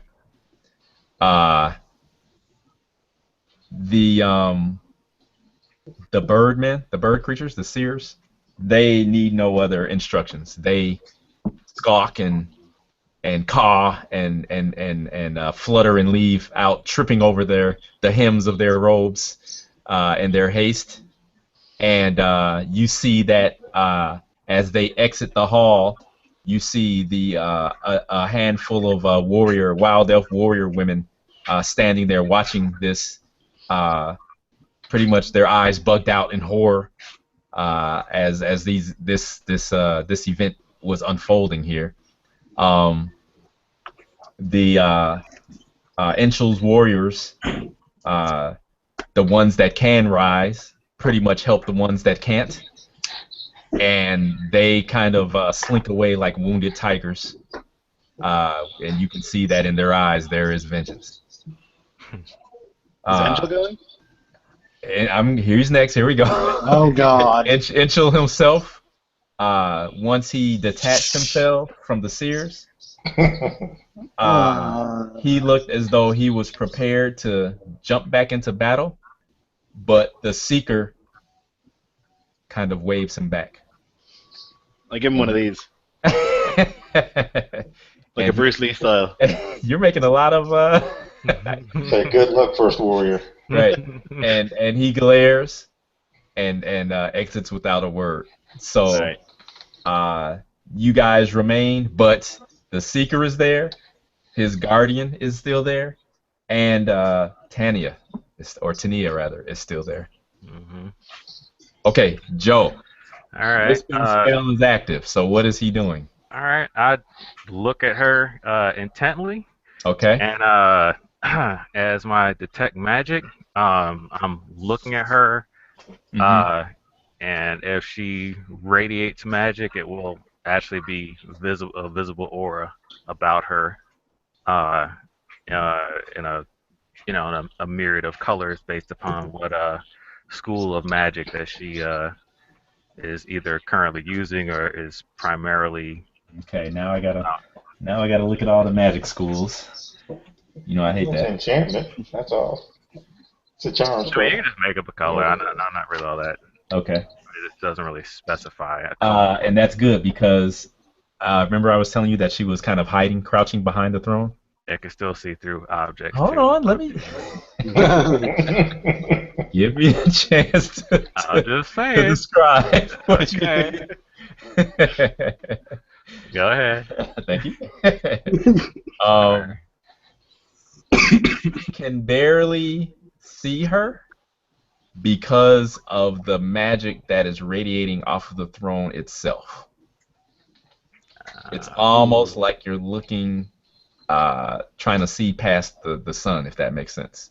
Okay. So And it's washed out. the colors, it's multiple colors. Okay. But I will give you this. She stands after all of the other riffraff have exited, and you see her start to slowly walk down the steps, the dais steps towards you guys, kind of fingering the blade that's still in her hand. And once you kind of refocus, you do see a radiance or an aura of sorts coming from a brooch around at her neck. Okay. Okay. All right. Does this brooch look familiar, like the one that was on the Tania from before? Because I remember She had a. She didn't have a brooch. She had a Tiara, right? tiara. Yeah. tiara. Okay, I thought she Tania had a tiara. Yeah. Never mind. Okay. Never mind. I thought she had a brooch. Okay. All right. But this one doesn't have a tiara, right? Why do you keep saying this one? It's her.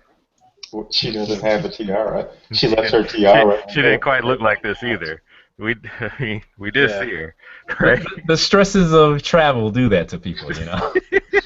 Okay. All right. Hmm. Okay. Behind you, you hear Royce demand in his congregational voice.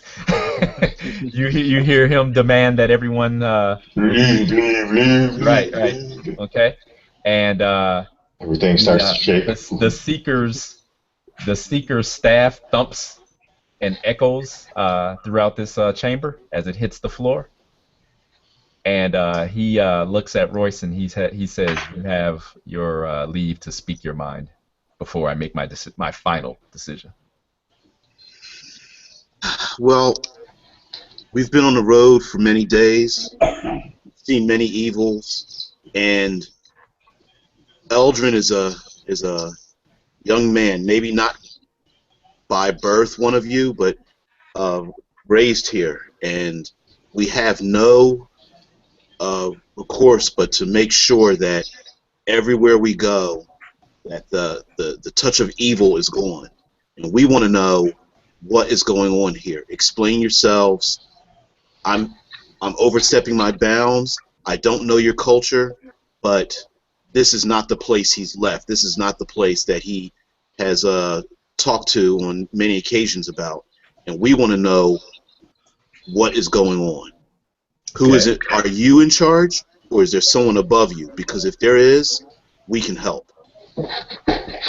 Tania slinks up to him and puts her hand on his shoulder, and she kind of puts her head on his shoulder, you know, and she smiles at you guys, and she says, "The Seeker is in control. He has always been in control. Isn't that right, Father?" And she kind of laughs, and he kind of stiffens, and he says, "Yes, yes, I am in control, as I have always been, as I forever will be." Hmm. Yeah. See what's But going who's in I on don't need to make an control? insight check here, do I? Who's in control of the? Who's in control of this? Seeing this, okay, I say then if he is in control, then why don't you leave and let us speak to him alone without your influence? Still with her head playfully on his shoulder, uh, she says, she says, "Hi, Elf. This isn't your place. You have no say so here." Eldrin has placed his bow back on his back, and he looks at the as what he's heard of in stories as a dryad. He looks at her and smiles. Kind wood spirit, are you keeping him alive? She blinks at you, and she steps away from him and moves towards you, and she says, "Wood spirit? Why would you call me a wood spirit?" You're not the Tania I grew up with. I remember one or two encounters with Tania. She would never manipulate her father in the ways that you have. She laughs again, her laughter echoing throughout the hall. "Manipulation? There's no manipulation."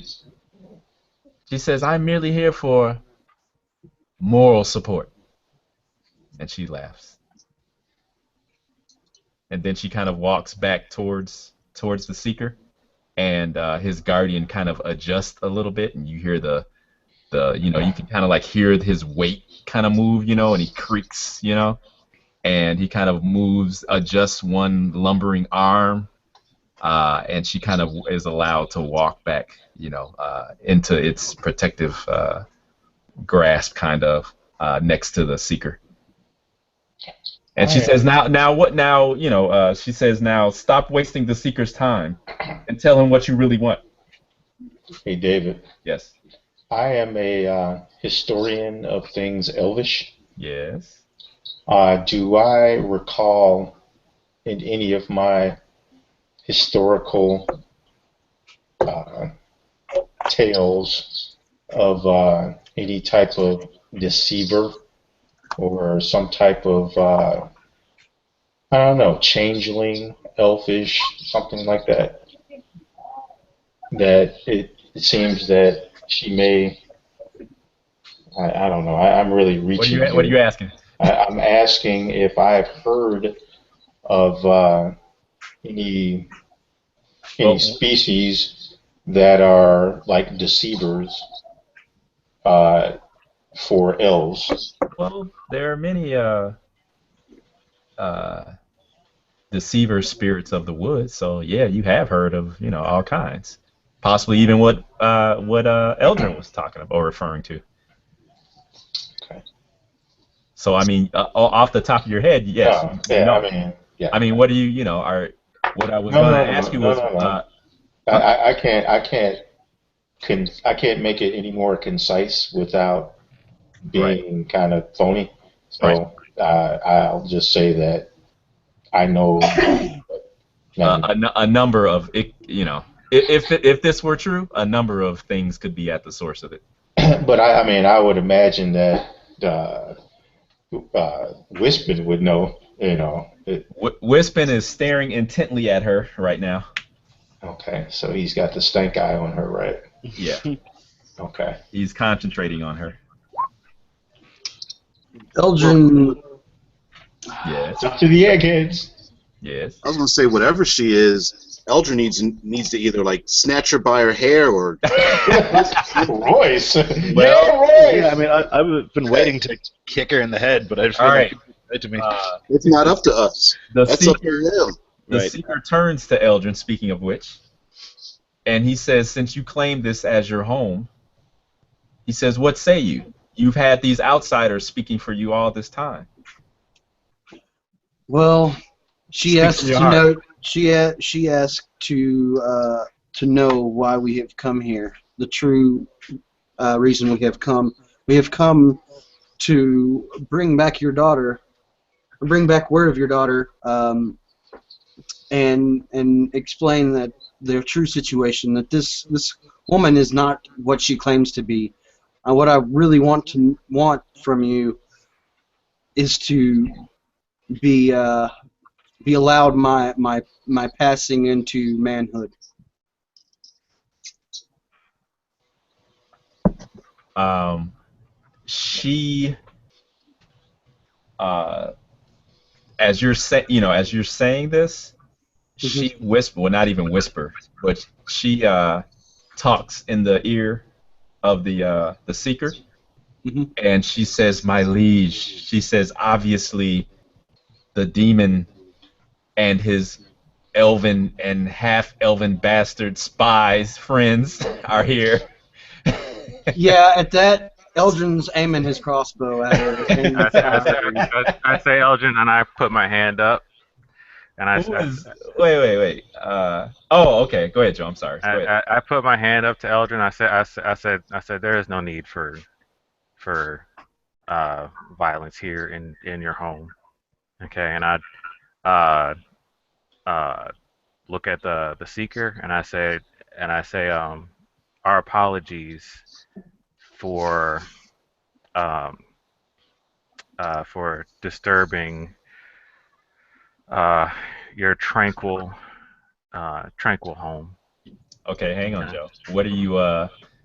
Because I know how flowery you can be. Yeah, I know. What are you trying to? Trying to kind Trying of to do? diffuse the situation, trying to get her comfortable enough to not be like just slinking right on his neck like all the time, to kind of get a little overconfident, like that's right, you guys go and get out of here kind of deal. That's what I'm trying Okay, so I'm to okay. get. So I just want to know what your intent was. Okay, so what do you Right. tell her? What do you tell her again? I'm sorry. Okay. I say that uh our um intent in coming here was only for the betterment of your people. As if our being here is causing an undue um, stress upon you, I said perhaps it is best that we leave. Okay, all right. At that, she smiles and she says in the Seeker's ear, "Yes, in your wisdom, perhaps it is best that they leave now before they cause more problems, my lord." And he steps forward away from the protective grasp of the creature behind him, Hmm. and she follows. And he says he kind of thrusts his staff out, and you guys can see uh, that as he thrusts it out, uh, the leaves on the staff, some of them begin to fall to the floor in front of him and shrivel up. Just like autumn or winter, yeah, fall leaves. They turn from green to orange to yellow, to actually brown and then black as they hit the floor. And he kind of hesitates and coughs for a moment. And uh, you guys never noticed it before, but the brooch at her neck, it flashes at that moment. Okay, and she rushes to his side and she says, "My liege, you overexert yourself." She says, and then she turns to you guys and says, uh, "You need to leave now." At that moment, with a with a heroic hoot, you guys see Wispin's owl Billow come swooping in from the skylight above, and it attempts to snatch the brooch from her neck. So Joe, roll. Okay.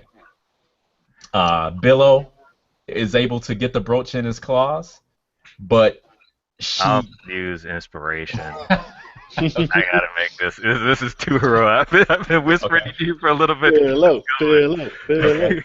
All right. So what are you gonna do Okay, with that so inspiration?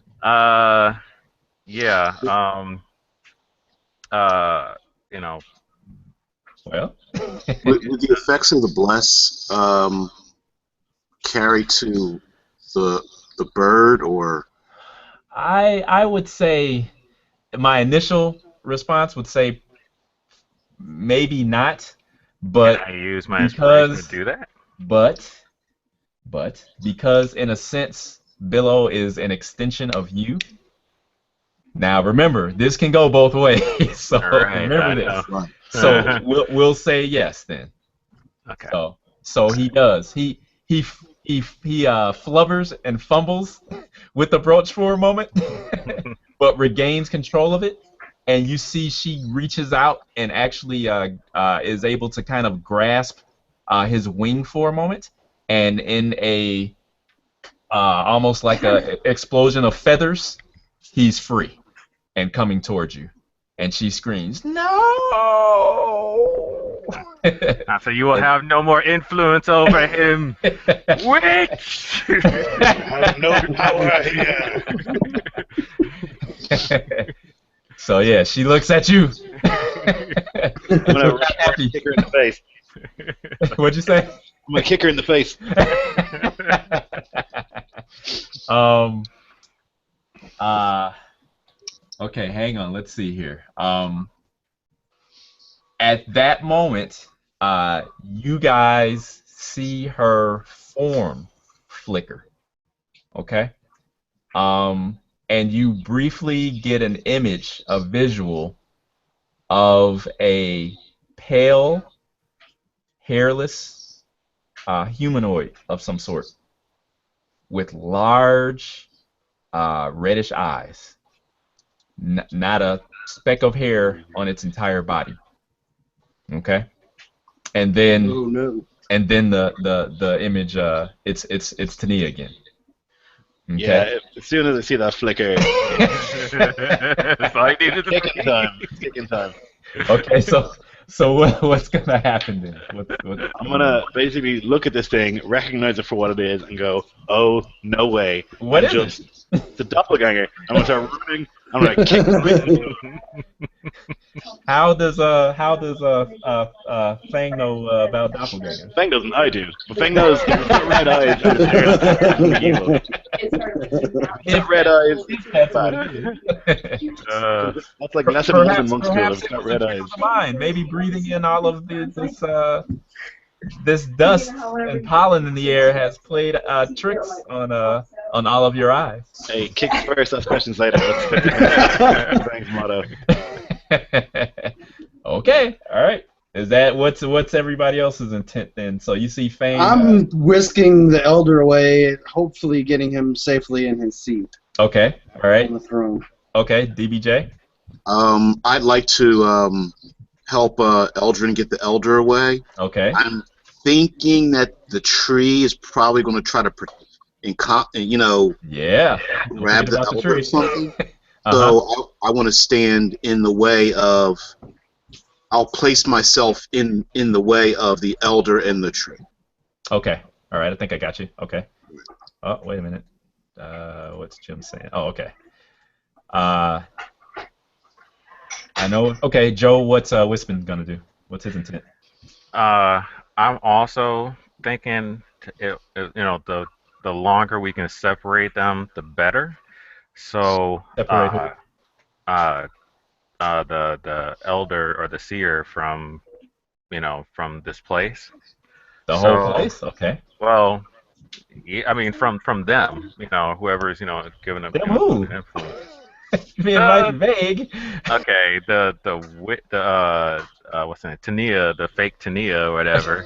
Okay. And possibly the tree thing that's in here, or maybe even the throne itself, because it glowed very, very brightly. Mm-hmm. So I'm calling to, since I see Eldrin, obviously I know he's concerned about him too and is headed that way. I say, get the seer over here. I can help get them, away from this place. And I began casting another spell to try to.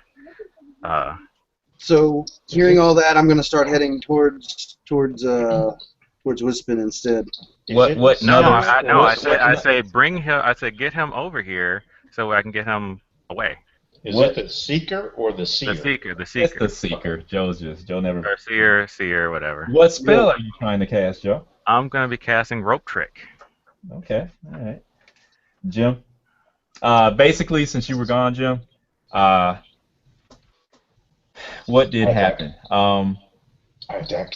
They tried. They basically questioned the seeker once again, and it became very obvious that Tania had some type of control over him, and the seeker looked as though he was under a moment of extreme like stress, and strain, and she ran to his side to help him. And Billow, Joe's owl, swooped from the skylight up above and actually plucked the brooch from around her neck. And did that cause a change in the seeker? You guys didn't notice that. What you did notice was a change in her. Her form seemed to waver for a moment, and before you, it looks as though you may have seen a pale, almost deathly white skinned humanoid standing there with large reddish eyes and totally hairless and sexless. Wow. But as I tried to tell these guys, it could just be, from all of this the pollen in the air and everything. Okay. You guys, what do they call it? You guys may have had a unified experience. Okay. Did you see that? Mass delusion. Mass delusion. Right. So what's Aristotle's gonna do? Well, did you hear what everyone else was doing, Joe? Or no? No, I came in on Joe. Okay, well, Fang, he's, you know what he's doing. Eldrin and Royce are trying to collectively kind of protect the Seeker, but there's still the matter of his. I'm going to guard the door. Can I guard the door so that those guys don't come back in? You can do that. If that's what you want to do. Yes. Yeah. That's okay. All All right, so somebody designated hitter, somebody roll a d20 for initiative, basically. Eldrin. Yeah. Okay. Okay. And beat that 2 I just rolled. Nah.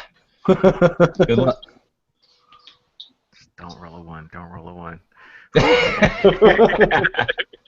Now, the bless, is that still active or no? Lasts for like 10 It, turns, it would. I think. It's going to end because I'm going to cast a spell. Okay. Well, you can A cast other concentration spell? spells. Yeah, just Yeah, as long you as it's not can another cast another concentration spell. Even spell. I'm No, sorry. Even with a concentration spell, you can cast other spells. As long as it's Yes. not another concentration spell. Oh, okay. That's what I Okay. was trying to. Yeah, that's what I was telling you before. Okay, it's right. One spell can be concentration. You can't have two concentrations going at the same Yeah, time. they made it a lot easier than it used to be. Okay, all right. That's what. Okay, that's perfect then. Then the bless is still active Mhm. with Fang, Aristos, and Wispin. Okay. So who's going first since you guys have initiative then?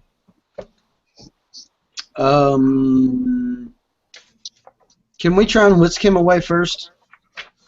Well, If that's you okay know with what, everybody? since my action isn't going to really affect anybody, let me just go ahead and just do mine. I'm just Okay. casting a rope trick. So you see me basically pull a rope and basically kind of toss it in the air, and it just Pull a kind of rope. Pull a rope from where? off my backpack. Oh, you had a rope in there? Okay, all Yeah, right. it's like on the side. I like pull it off the side and throw it in the air, Yeah. and it goes up like by the skylight, and then Yeah. just disappears. What do you mean it just disappears? It goes like up to where the skylight is. Goes and through then the skylight? well, It goes into another dimension, actually. yeah. Why can't you explain that to me, Joe? It disappears. They don't know it's in another dimension. Oh my gosh. Okay. I'm not them. I'm just the GM though. Okay. I'm on Sorry. your side. I know. Okay. Okay. All right. So that just takes one action. You're done. Yeah. Okay. Cool. All right. Okay. So who goes next, Joe? We'll have you know what? I think it'd be interesting to see Fang go next. Okay. All right, it's a classic Fang combo: staff in the head and then several kicks. If it ain't broke, you know. Okay, so Fang is going to run up. He's going to be twirling his staff as he goes, and he's going to try and hit this thing just under its right ear. Okay. Nope. Okay. Okay, well then he'll keep the momentum going, spin around, and do a back heel kick. Okay. Yes. Plus D4. Yeah, remember plus D4. But yeah, the first one still missed. Okay, well that one's going to hit. Yes, that one will hit. Okay, and it needs to, let's see, yeah, it makes a save or get knocked prone. Strength again? Just let me check. I think so. Dexterity, actually. Oh, it's Dex? See, Yeah, that's strength weird. is if I want to push it 15 feet away. Okay. Okay, so it passes. Okay, So yep. then I'll It do can my actually second. be either one, you know. Is that the same for your trip? No, my trip says strength. No, No, I'm my saying trip it should be Oh, either I one. thought you said it could be. You should be able to choose whether you want Yeah, that to would be avoid nice. it using your dex or your strength. Yeah, that might be a good house rule. Okay, for later. Okay, so one more. Okay. Holy crap. Oh, wow. Okay, that's a hit. Yep. And then that's going to be another 6. Okay. And it needs to make a dex save again. Okay. Nope. Yeah. So what knock it happens? onto ass. So Okay, you knock it. Okay, knock it down. I spin with the momentum of the staff, kick it, and then continue to spin and trip it up with a low sweep, and it falls on its bum. Okay. All right. Okay. So who goes next? Oh, let's have Eldrin go next. He wants to get the seeker out of here. Okay. Okay. So, do I need to do an acrobatics or athletics? What are you? Why would you need to do that? What are you trying to do? I'm trying to go pick him up. Well, physically pick him up. Yeah. Okay. Well, that will be a strength check then. Okay. If you're trying to physically move him, well, actually, you need to hit him then. If you're trying to physically grab him and pull him out or away Okay. or whatever, is that what you're trying to do? Yep. Okay. So it's a strength attack. No. It's just a regular. You're just grabbing him basically. Okay. So yeah, that's gonna be. That would be a strength thing then, right? Let me see here. I don't know the rules for grabbing. Sorry. Grapple is either strength or athletics. Yeah. Sorry, Yeah. grapple is athletics from you, and they use acrobatics or athletics to resist. Okay, so I'll do an acrobatics. Or no, You have to do athletics. Yeah. Athletics, sorry. Okay. So I go to reach for him, and he's nowhere near where I reach. All right.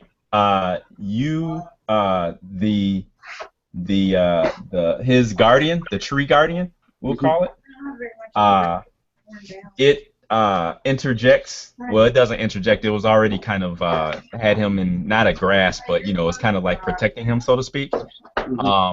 Between trying to avoid its gnarled branch-like fingers, and arms, you weren't able to get. You just weren't able to get close enough to get a hold of him. Okay. Yeah, you just weren't able to get through all of that to get to him. The branches and the leaves and stuff are kind of in your way. So Okay. who goes next? Sam? We're gonna go ahead and let Royce go. So Fang went first, then Eldrin went, right? Then Royce is going. Wispin went first. Wispin went very first? Okay, that's right, because you wanted to get that out of the way. Okay. Right. All right, okay, so Royce is up. I'm going to open my eyes and mouth and arms, and it's pretty disrespectful, but I'm just gonna let this tree see the inner light that is burning inside me, and burn the tree. Oh wow, okay. So I'm going to use guiding bolt and do a ranged spell attack. And let's see. What did I get? Critical? 20? Wow. Damn. Wow. Okay. And the damage is 4d6. Wow. And let's see. 6 and darn it. Well, that'll last me 4 Things days. in my there we go. Or better. Bam. And did it come up? Yep, 13 damage. Yeah, it's Okay. 13 points of radiant damage as light spills out of his Oh, wow. eyes and his mouth. And What does the critical do? Does it double, or does it? You know what? don't. We'll If you do make an attack roll, it's supposed to get doubled. we'll do double. This, Yeah, we'll do double. so like crits for attack spells are the same. Yeah, we'll do it or like same- that. Yep. same- Okay, so you want me to hit it again? Oh, it's double. So 26 points of damage. Okay, cool. Yeah. Because instead of you possibly rolling a 4, we'll just do it like that. So Okay. yeah, we'll do it like that. And if I forget, guys, remind me. Because Okay. I knew I was doing it some kind of way, but I can't remember. So we'll go with that. That's fine. I think the only other way I was doing it was maybe saying you just do max damage. So that way you won't have a chance of rolling a 4. But we'll see how this works. This is still impressive. So, the Guardian, you see the bark, like its skin, start to almost it smokes, and you can actually see the pollen or the dust motes that are in the air. They just start to poof, poof, poof, poof, poof, poof, kind of almost just like vanish, almost burn away in a sense. It seems as though they, for a scant moment, seem to get fat as they absorb the light, but it seems like it's just too much, and then they just kind of like explode and then just go to nothing. You almost hear what sounds like a low moan come from the guardian as its hands kind of and arms kind of move away, and it's almost like it's forced to take a step back, and it kind of puts its arms in front of it slowly to somehow try to stave off the bright light, which it really can't. Okay, and it moves back. So the seeker is now unprotected. Okay. Okay. All right. After all of that. Okay. Okay. So we have Aristos is next left, and then I hesitate to say the bad guys, but the opponents are left. So DBJ, who goes next? Well, it's the bad guys. I mean. Well, Aristos hasn't gone yet, too. So. Oh, I apologize. Yeah. Yes, it's Aristos. Okay. I'm just guarding the door, so Okay. if no one's making any not yet threatening moves, the door is closed, right? Yes, it is. And you see that. Remember, I told you that there were some of the warrior, the female wild elves were there. The hot ones. Yeah, we'll see how hot. You get some hot spear. Yeah, they're there. Okay. And they're outside though, right? They're not inside. They're inside. Oh, they're inside. All the commotion that was going on, they were inside. Yeah, yeah. So you see that they are preparing to enter the fray. Okay, I'll have to tend to them then. I didn't know they were there. Yes, they're there. All right, so I will. There's two of them, the ones that were at the door. Okay, and they're spear armed? Yes. I really hate to... You see that the spears themselves seem to be growing thorns in their hands. Let me ask a question. Has anyone died? Has anyone died yet? Yes. Anyone you have severely, if not mortally wounded, two of the I have me? Yeah, you. Yes. Fang, between you and Fang, yes. Okay. All right. Well, I guess. What does that mean to one such as you? Oh, I mean, I don't like to attack women, but but I will. All right. So I'll move towards one, and I am going to. I am going to try to intimidate her into dropping her weapons. Okay, go right by telling her, unless you drop your weapons now, your seeker will definitely not live past this day. Okay, go right ahead. So my intimidation is not very intimidating. They've seen what you outsiders have done so far. They smell what I'm cooking. That's right. Elgin's kind of shaken by his words. How are you shaking? Why are you shaking by his words? Thinking about his secret not making it. You don't hear that. Awesome. Cool. You're in the swirl of battle right now. You got other things to worry about. Okay, cool. All right. 12. No. They don't seem to be... That doesn't stop them as they begin to move towards the battle. Oh, like I said, I didn't realize I was so lackluster in my intimidations. Okay, all right, okay. But like I said, they've seen you guys talk and attack anyway before, so they're not putting much weight in your... When did we do that? Yeah, okay. All right, so that was it. You're the last of the and I'll move back towards towards Fang, so that they won't be able to kind of get a backstab or flank him or anything like that. Okay, all right, that's fine. Okay. Just move away from the door.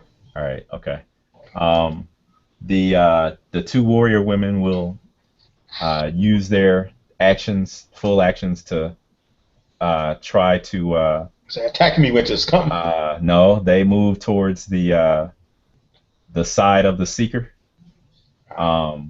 But they won't be able to reach him this turn.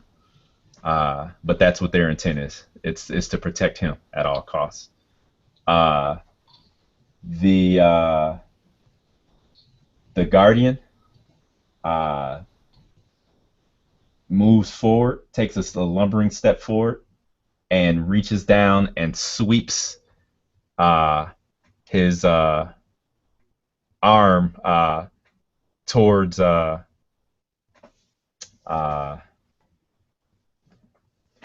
Eldrin, sorry, man, and Royce, like sweeping leaves out of a hallway, and attempts to brush you two to the side.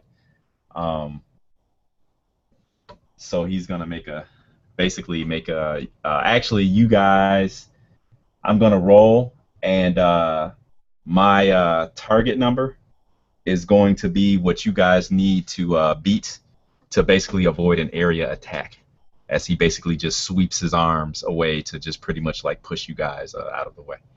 Okay. So you guys can either I'll give you the choice to either avoid him using your dex to maybe jump or roll out of the way, or if there's an applicable skill, or if you think you're pretty badass, you can use your strength in order to to try to resist his movement. Okay, by brute force, which is what he's using. All right. Okay. Did I roll? No. Okay, there we go. All right, so that is a 23.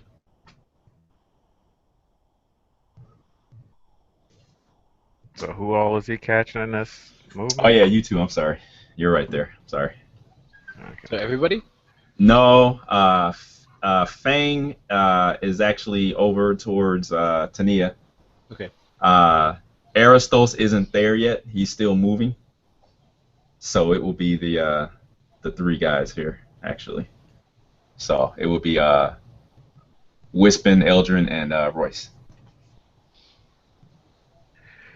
All right.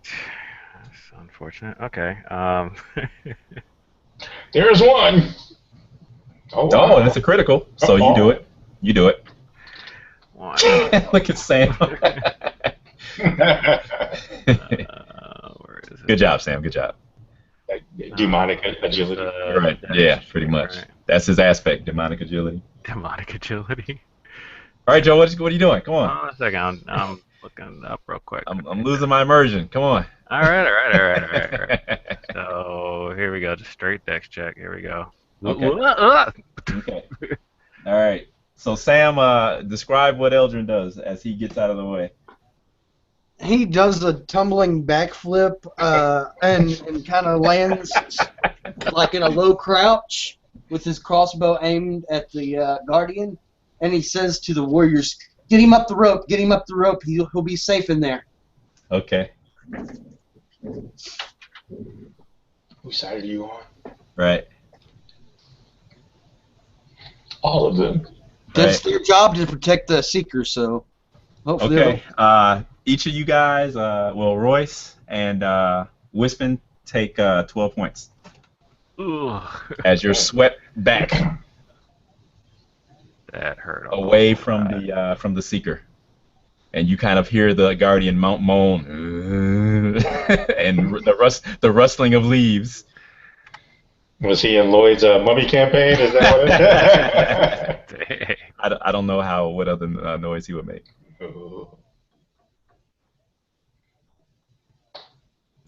Eldrin also thanks them for protecting the Seeker. Okay. Traitorous dog. Okay. So at that, Tania, she mockingly shrinks back from Fang and says, "Ah, don't hurt me!" And then she lashes out with her short blade.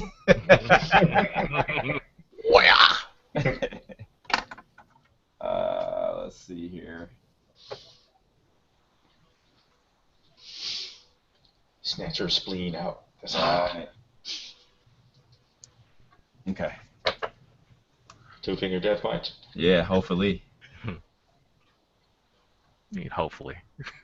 That's supposed to be. I thought you were on our side. Did mock. Do you have quivering palm yet? Right. No, not yet. Someday soon. He's That working might on be it. Quivering palm. Studying it. I really used to hate that. Oh wow. Okay.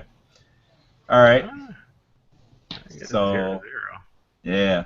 So that's nothing Alright. because it didn't work.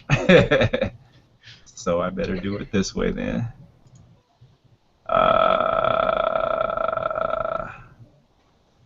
And actually, she gets this. So I don't know why that didn't work, but okay. Somehow you added it twice. I guess got 2 plus Yeah, signs in there. something didn't work right. Uh, oh, I see what I'm doing wrong. Okay, all right. Well, that she misses anyway, so it doesn't matter. Okay. Effortlessly dodges out of the way. Yeah, she clumsily lashes out at you in anger. You know, she screams, and you see her eyes flash, and she misses. You know, and all she gets is air as she splits the dust motes in half, and nothing else.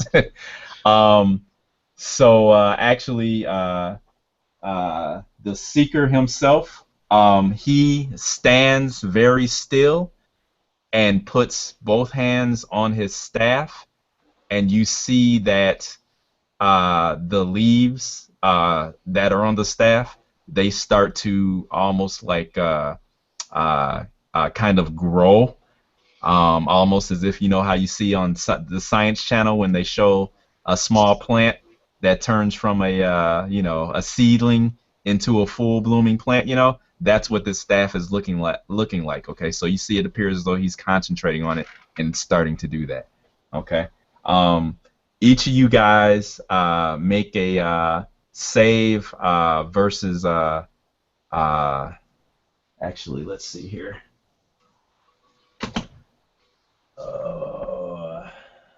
Hang on here. So it would be there. Okay. Sorry.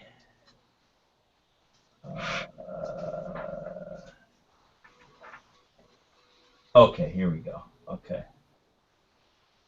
Okay, everybody make a wisdom save. Okay. Okay. Target number would be 13.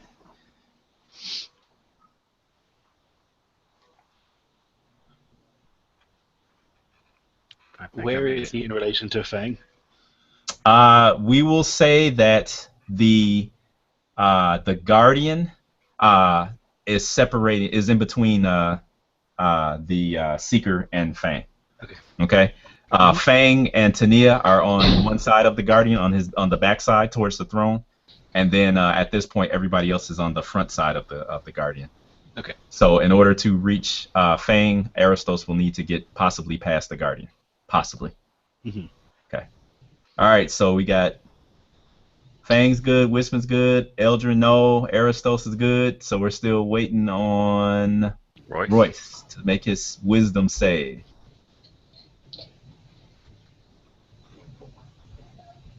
Oh, and I didn't notice. We'll be done in a minute. We're running over a little bit. Sorry about that. I can't hear you. You're muted. BJ, you're muted. If anybody should make their wisdom save, it should be you. Yeah, I know. There it goes. Okay. Okay. Bang. Did it go?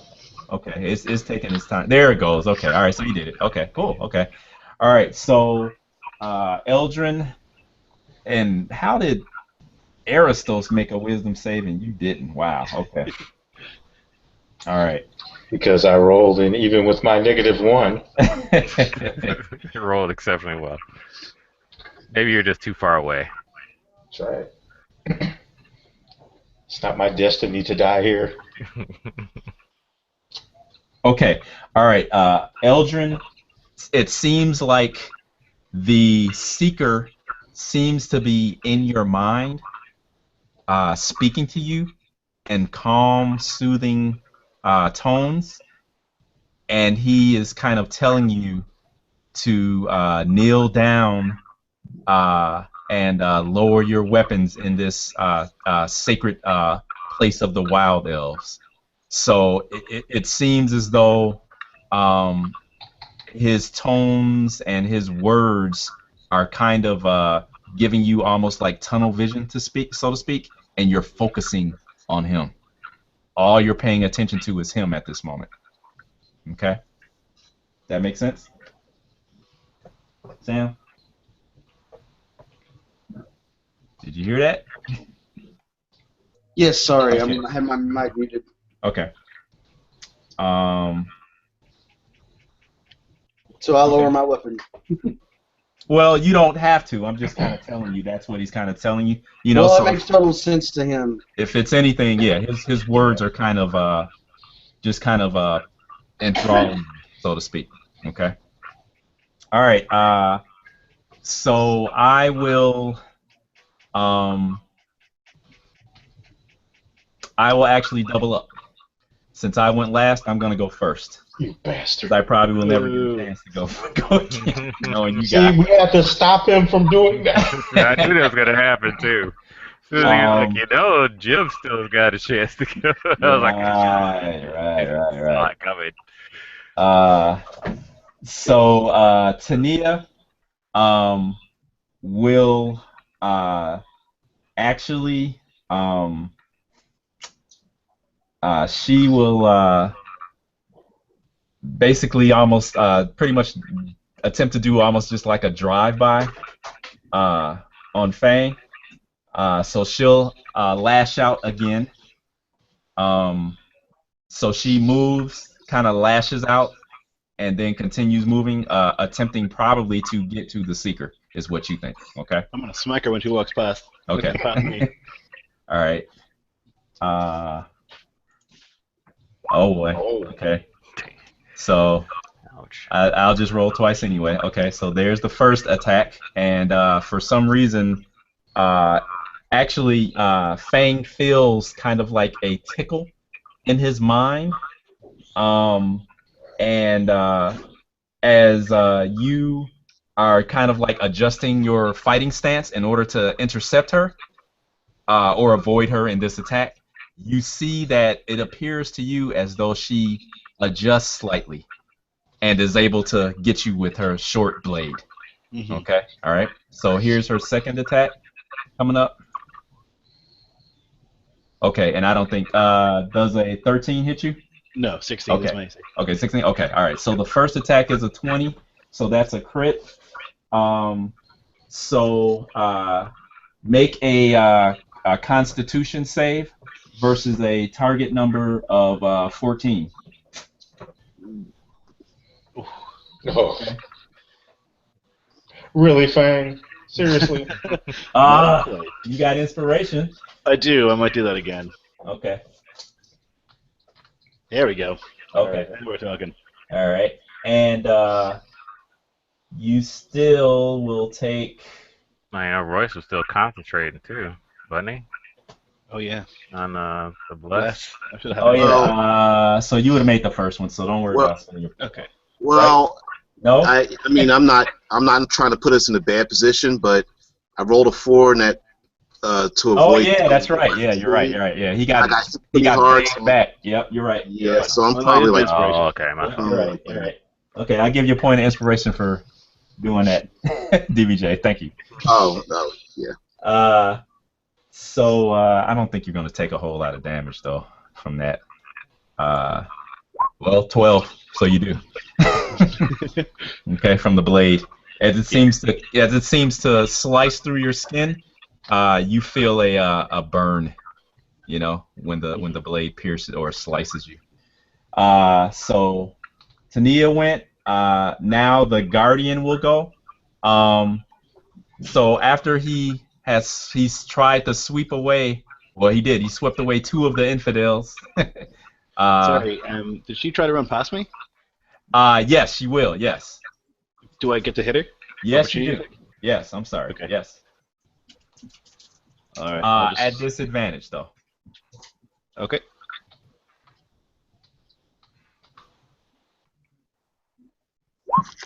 Bam. Doesn't matter. You still hit her. Yeah. You see, she kind of looks over her shoulder, and tries to kind of do a juke move, but you still connect and hit her for 5. Okay. Oh no, you're not getting away Take from that me. with you. And she screams out in anger and frustration. Okay. All right. So the guardian, you guys can hear the guardian's limbs kind of creaking like a tree in the wind. And it will. So who's standing there? Eldrin is still there. Yes. It will reach towards you and attempt to put you in a grasp. I don't get any saving throw at all. Can I spend a point of inspiration to throw myself in the way? Yes, you can. All right, I will. All right. I'll push Eldrin to the side and be grappled. Okay. All right. So you feel the you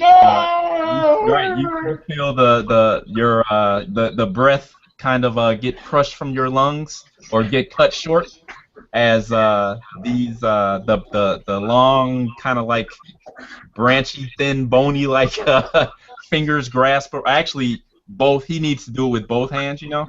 Okay. So he grabs you. Okay. And I'll set up my 2 blades in the garden shear mode. Okay. All right. Hang on here. Let me see here.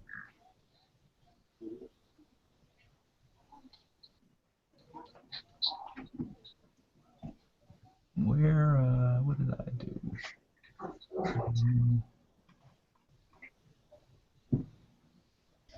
Okay. Okay. So you take 6 points of damage, Jim. Okay. Okay. The Elder Seeker is still concentrating on what he's doing. Okay. So Eldrin can go next. I'm enthralled, correct? You are not in a trance. You just feel as though that the words that he's speaking seem to be of the utmost importance to you. So you're concentrating on him, but it doesn't mean that you can't do something else. Okay. Well, let me make sure here. Creature other than use spell hands. Spell injury. Speak. Okay. Yeah, you are. Yeah.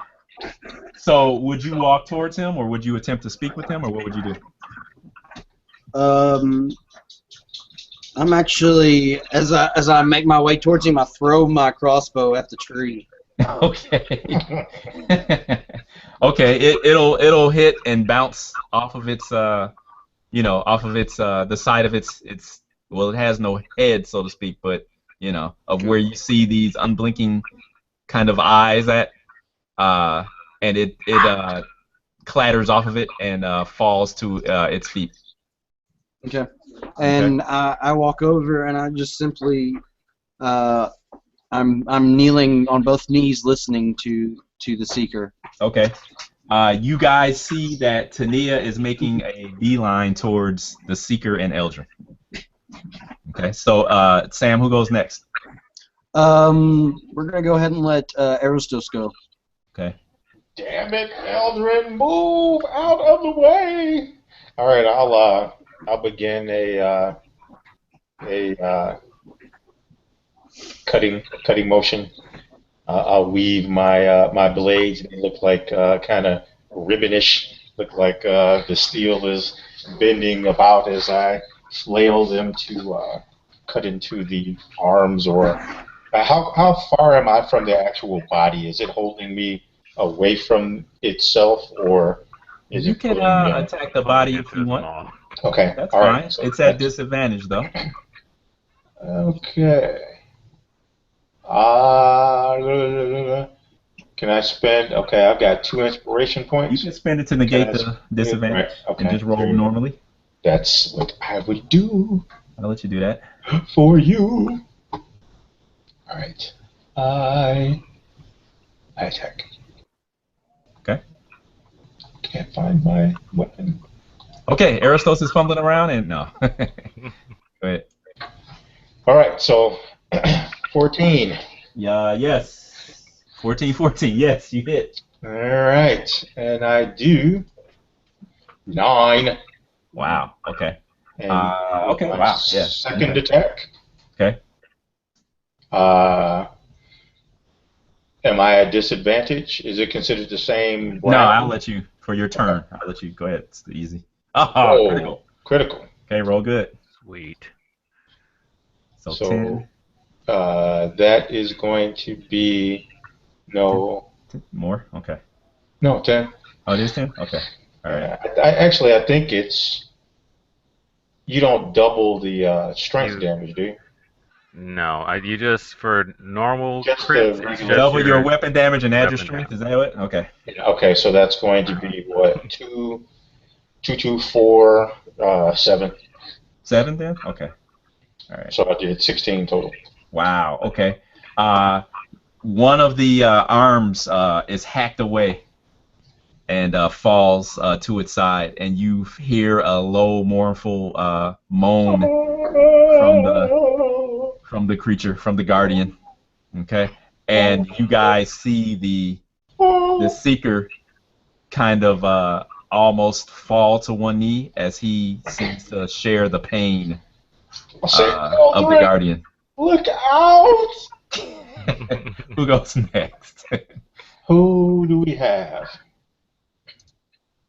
We got oh, she went already, right? All the bad guys went already. Yes. Even the Guardian Spirit Yes. Girls. Yeah. No, but that's my fault. So go ahead. Okay. So I will let Wispin go Okay. because he's gonna climb up his rope and disappear. Leave you guys. Later. No, actually, Wispin, getting to his feet after I'll getting let knocked Billo back, go. uh, takes a few steps back to cast his spell, saying Eldrin is pretty much enthralled with the seeker and seeing the what's the name, Tania, whatever, is Yes. rushing towards him. Yes. Starts weaving a spell. He pulls out his amulet Fireball. and begins his incantation, pressing the gray orb on the amulet as an orb Yeah. forms from that and jets out, blasting him for thunder, blasting Oh my her God. Okay. All right. Okay. for thunder damage. What? I can't give a description of what's going on? That was a soliloquy. That was. Alright, fine. I'll keep it simple. He gets blasted with a chromatic orb thunder damage. It's getting late over across seas. We gotta wrap this up for Okay. Lloyd falls out. Okay. The girl that's running over there. Okay. Is that action or instantaneous or what? What's It's an action. Just Okay. when it happens. Okay. You woman attack her. Hey, so did you? Wait, what is this? I will attack her. What is this you're casting? Chromatic orb. Oh, okay. Okay. Okay. Don't those like roll or do they fly? Fly. No, that doesn't hit. That make me spend What do you mean? Am I gonna make you spend? because the idea, the reason why I chose thunder damage is so that it slams into her since she's going close. It doesn't hit. What do you want to tell you? Spend a point of inspiration. I'll spend a point of inspiration. Because you are no longer blessed. Okay, so yeah. Right. And it doesn't help me anyway. Okay. Never mind. Okay. Never mind. My ploy failed. All right. So who's next? Who's left? Probably me. Hold on. Yep. Who's left? Just you? I haven't gone yet either. Fang and Royce. Yep. All right. Royce. Trying to keep track on the turn order thing, but yeah, that's Okay. it. Fang and Royce. Royce, go ahead. I'm gonna hold my ribs and arm laying on the ground, and ask the goddess of light to ask for her for support, and do a healing on a number of us. Okay. If I can, my computer's moving so slow. Okay, it's all right. Anyway, I'm going to channel divinity and heal us, and I believe it's 5 points per level.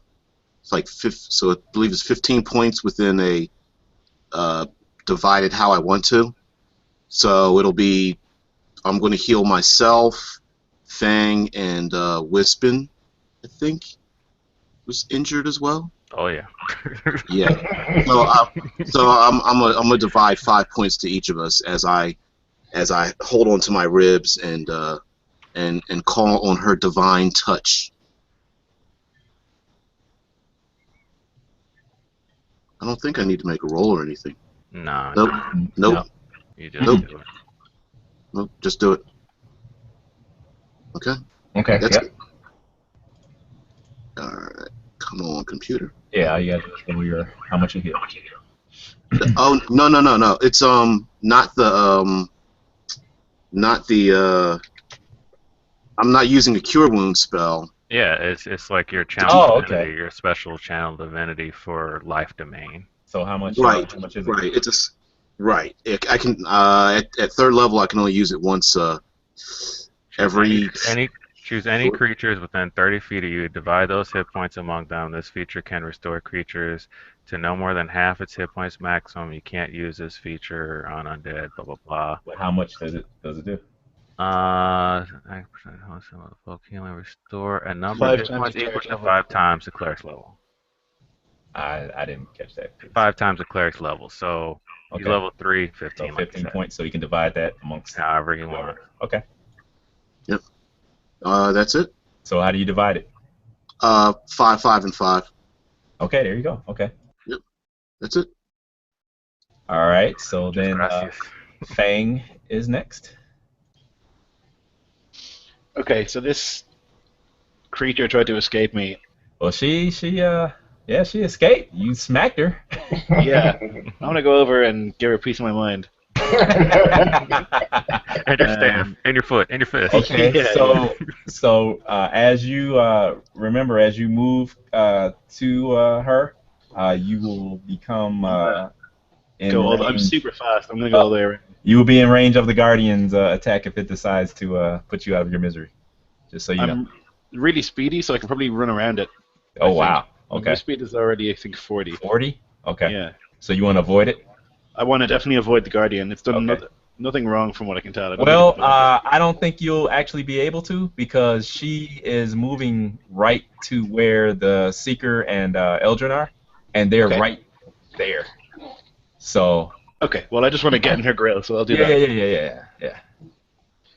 All right. So yeah, I'll run The up. Guardian won't be. You won't have to worry about the Guardian after next round. Yeah. I'm gonna take it down. I'm gonna take it down. Gonna chop some firewood, maybe. So yeah, I'll just run an attack her. Okay. So I'll run up and use my staff initially. Mm-hmm. Okay. Don't like that. And I'll miss, but I will carry on and use my flurry of blows. She bends a.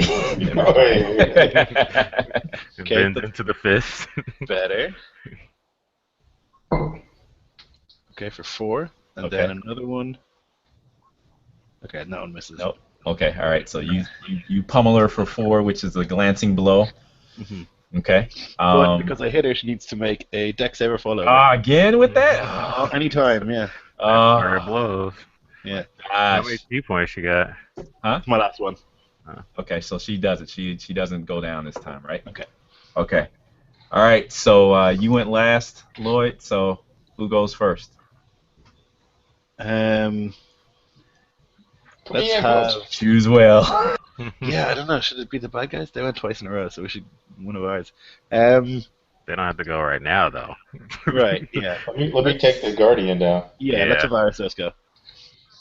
All right. So All right. I am going to attack it again, but this time I am going to use my action surge.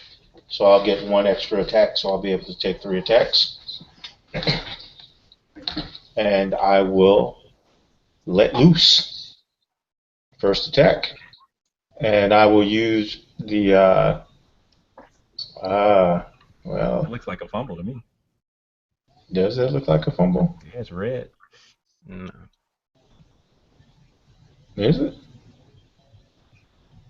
I Yeah, could use a point of red is inspiration. critical, one is fumble. I could use a point of inspiration to reroll, though, Sure. which is what I'm going to do. So I'm out of inspiration now. Excellent. All right, so that becomes that. Yes, that hits. Okay, so that hits. And then my second attack. Wow. That fumbles. And then my third, my action surge. Does 12 hit? No. Okay, so I hit it once for 8 damage, and as I pierce the thick bark, my weapon goes flying out of my hand. Actually, no, my weapon won't go flying out of my hand. I got something. Hold on. I got something. If you don't mind, allow me. Go for it. You actually plunge one of your star metal blades into the trunk of this guardian, and you feel it become stuck as it pierces something super dense and super hard. Okay? Okay. All right. So it's stuck in its chest. Damn them. Who goes next? Damn, they're kind. Tania can go. Not just Tania, the bad guys can go. Remember what you're doing, so. Yeah, let's do that. Okay, all right, okay. All right, so Tania makes an almost animalistic-like snarl and dives toward the Seeker, and at the last moment changes her target to Eldrin.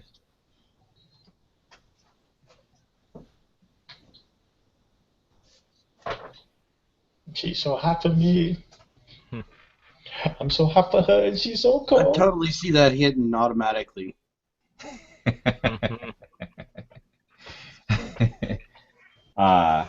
In my mind's eye, I can see that. Oh, you see it? Okay. All right. Okay. With a feral hiss, she plunges the dagger into Eldrin's side, and you guys hear Eldrin cry out as his body collapses. Then with almost with supernatural ability, she hurls the short blade at the Seeker, and everybody gets a point of inspiration as her blade plunges into the Seeker's chest. Oh. Can I use my inspiration to try and catch that thing? Because I can deflect missiles when they're going at me. I will give you a chance to catch it, yes. Okay. So let me roll. That's excellent. Let me Sure. roll.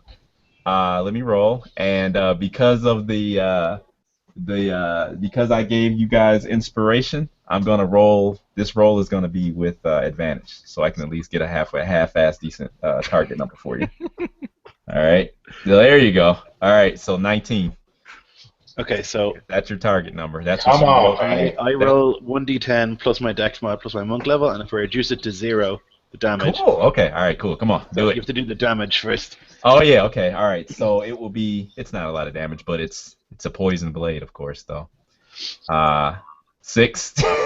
6 damage. Okay, Not a lot of damage. I just need to roll Not. the 1. He doesn't need to, do a lot of damage. So. Okay. Okay, so 3. So what happens? Yeah, so I catch it, basically. So if I reduce the damage to 0, which I did, Which you did. I catch it. I catch the Okay. blade, and I can throw it back. Oh. Go ahead. Okay. Oh, I need a key point, so I can't. but I can catch it. Okay, all right, okay. Damn. So you catch it and you feel the your blood, the warmthness of your blood start to trickle down your forearm, your wrist and forearm. Okay. Hmm. All right. The guardian. Uh, so it didn't happen. That didn't happen. Okay. The guardian shudders, Jim, Mm-hmm. and it uh it grasps or plucks at the blade that's in its chest, and it starts to almost just like without any concern for itself kind of just do whatever it can do to get this blade, this irritant out of its body. And you see it looks like it's doing more harm than good. It's not doing this with any kind of precision at all. And you see it's just like ruining its chest. Did it drop Jim in order to do that? Because one of his arms is Sure. gone. Sure. Yes. All right, I'll tumble to my feet, Okay. and now I feel bad because I know it's not its fault. It was doing what it thought it should do. Okay. So I'm feeling a little verklempt. The seeker has dropped his staff, and he's now on his hands and knees holding his chest as this is happening. So I'll say the sword. Pull the sword out. Someone. who did go? Fang went, right? Fang I went. went. You went, and that's it, right? Huh? The bad guys went. Bad guys went? Okay, all right. That's everyone, I think. Eldrin, Yep. describe what's going on with you.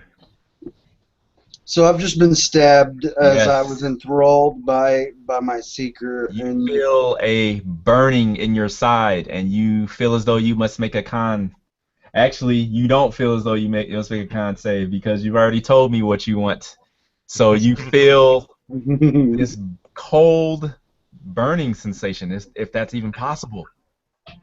okay. Begin to radiate from your side and quickly spread throughout your body as you lay there. Yeah, I'm quivering, and in my mind I'm thinking to myself, this is it. This is where I meet my demise. And slowly but surely, everybody can see the blood spilling out of my wound and onto the floor. And Eldrin starts to recall his youth, and in his mind he can remember playing with the other elven children and then making fun of him. And he just shakes his head a little bit, kind of twitching, and the last bit of life is drained out of him. Okay. No! Collectively from the whole party. What you guys? Well, who would see this? Fang would see this. I guess. Well, you guys would see this. Yeah. You guys see Eldrin's inert form lying there, and as the life seeps out of him, you guys see that his form begins to glow brighter and brighter. Hmm. He's got a blow. Does it start to look like a dark glow? Like somebody's reaching for me and pulling me from the grasps of death? I would say so. Okay. It appears as though as the blood pools around his body, do you guys, well, think back to, I don't know if it was episode 1 or not, I can't remember. But, Where he was on fire. Yes. Fire blast. And you guys remember that creature, the demon that you guys encountered, and how I was telling you that with every step that it took, it would leave a mark on the earth behind it, scorched. You guys see Eldrin's blood begin to form in that same symbol. Shit. I gotta make it good. Hey, good. Hey, it's good. Okay, that's interesting. Okay, so just to reiterate, the Seeker is gasping for air, clutching his chest. The Guardian is trying to rip Aristos' star metal sword from its chest. And did we say what Tania was doing? She's still running towards the door, right? Yes. Yeah, she threw the dagger and Yes. was on Yes. the move. Okay. So I believe Joe has not gone, right? Nope. And Royce still has not gone. So I guess Joe, you go ahead. Since Royce went before you last turn, you can go this turn. Okay. Okay. No. Looking at Eldrin, my young prodigy that Ah! I'm trying to Return to teach the dark side. and learn from, I kind of go into a bit of a rage and cast a chromatic orb at level 2 this time. At what, So yourself? What kind of at, rage is at that? her, I know. I will. I go into a rage and cast magic missile. and I'll cast it in fire. So Who are you flaming, casting it at? The Seeker? the girl that's leaving, Oh, Tania, okay. the one that killed him and then tried to kill the Seeker. All right. Uh, Yes. I will. I will give you a point of inspiration Mm-hmm. to be more concerned with Eldrin's fate than hers at the moment. Since that's your apprentice and your prodigy and your boy. Fine. Yeah, it would make sense since he is concerned about him. I would think so. Yeah. All right. Well, I'll kneel down to him and do my best to try to uh, staunch the wound, or at least try to keep the bleeding from continuing. You've never seen someone bleed like this. Eldrin shouldn't have this much blood in his entire body. Okay? It's just almost like a pool. All right. What I'm gonna do. Okay, this is what I'm gonna do. I'm What gonna are you gonna do? cast mending on his clothing and try to tighten it so it tries to, like, I mean, obviously I Okay. know it's but try to basically kind of keep it what I can in Okay. his body, by doing After that. your dramatic rushing over there and kneeling at his body and sing this, I'll let you do that next turn and cast that, okay? Okay. Okay. All right, Royce. Wow. Yeah, tell me about Um, it. uh, I know what I should do, and but we have a. I'm going to be concerned about him too. It doesn't make any sense for me to make any combat action. Mm-hmm. I can only do this once a day, mind you. Okay. But I'm going to try to call forth to Corona and have her heal him, but I can't do it. Okay. You know what I mean? Like I'm going to try to use my summon the divine Mm-hmm. and try to heal him. Okay. All right. All right. I mean I can't do it. Okay. Well, I'm gonna tell you. Okay. I didn't know if you were done. No. I mean Okay. I actually only can. I mean I can heal Mhm. once a day. Mm-hmm. I'm just thinking You're that I saying can mechanically you can't do it. Right. Well, as you being considering yourselves to be friends after all this, I would say, you attempt to just call upon Corona and her mercy in order to save your friend, Right. and you see that let's see, how can I explain this? In your mind's eye, you kind of see a radiance kind of emanate from you, as if you're outside of your own body. Okay. And your radiance travels towards poor Eldrin, and all of a sudden, as if the pool of blood around him was as deep as the abyss, a form rises up out of the pool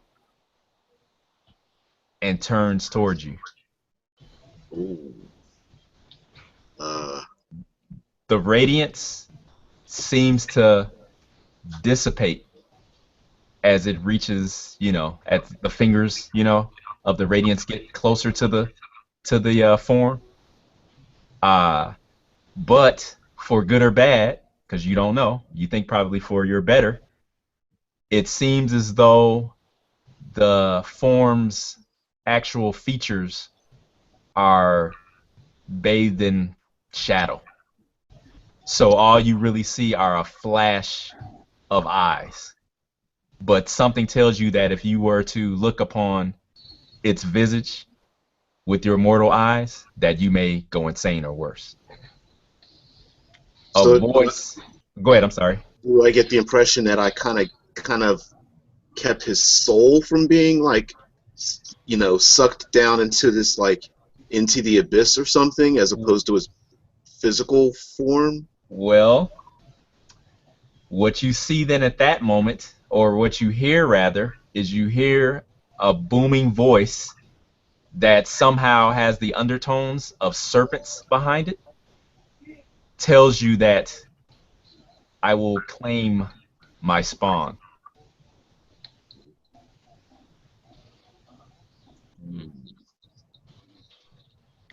So Um, at that, you guys that are seeing Royce kind of take a step towards Eldrin's form, and he kind of stops like he hits a wall. Okay? You guys see Eldrin's form begin to shake and spasm,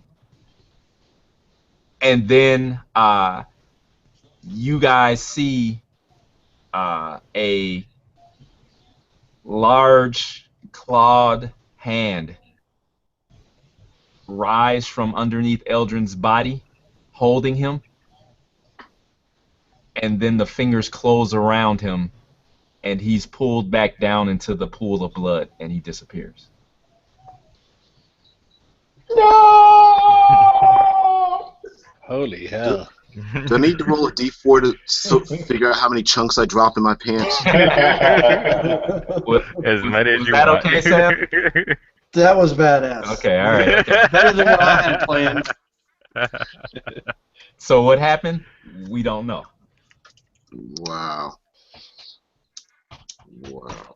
Oh, no. So then, quickly to wrap this up, what do you guys do with the situation with the Seeker and his guardian as they lie next to each other, barely breathing? Pull my sword out of the Guardian, Okay. thinking that there's some type of symbiotic relationship. As you rip your sword out of the guardian's chest, you see that embedded on the tip of the sword is a stone. A lore shard, lore stone. Yes. Yes. Okay. The Seeker gasps, "Ugh," and then his eyes open.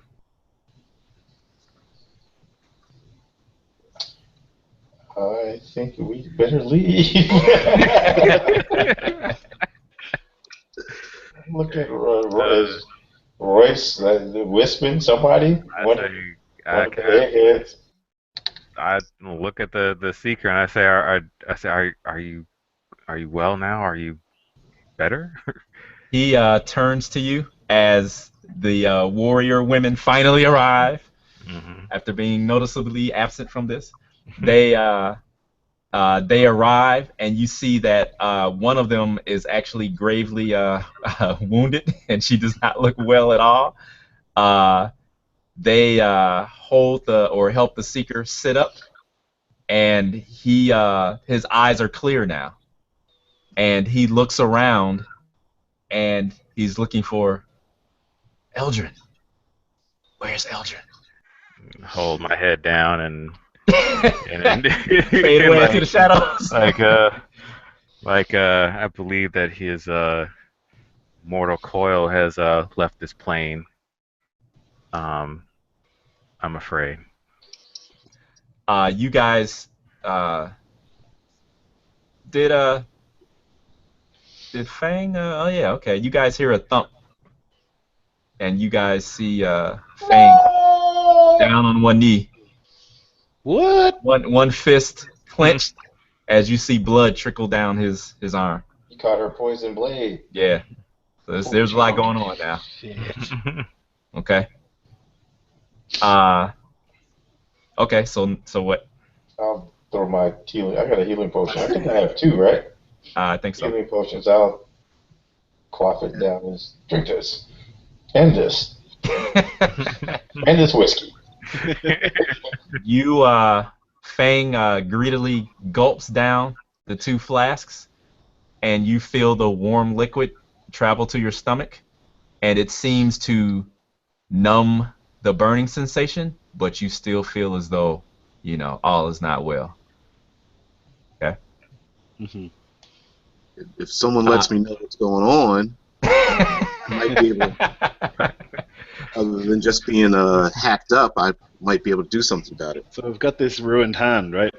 Pretty much. Well, your wounds heal, Mhm. but there is still something in your veins.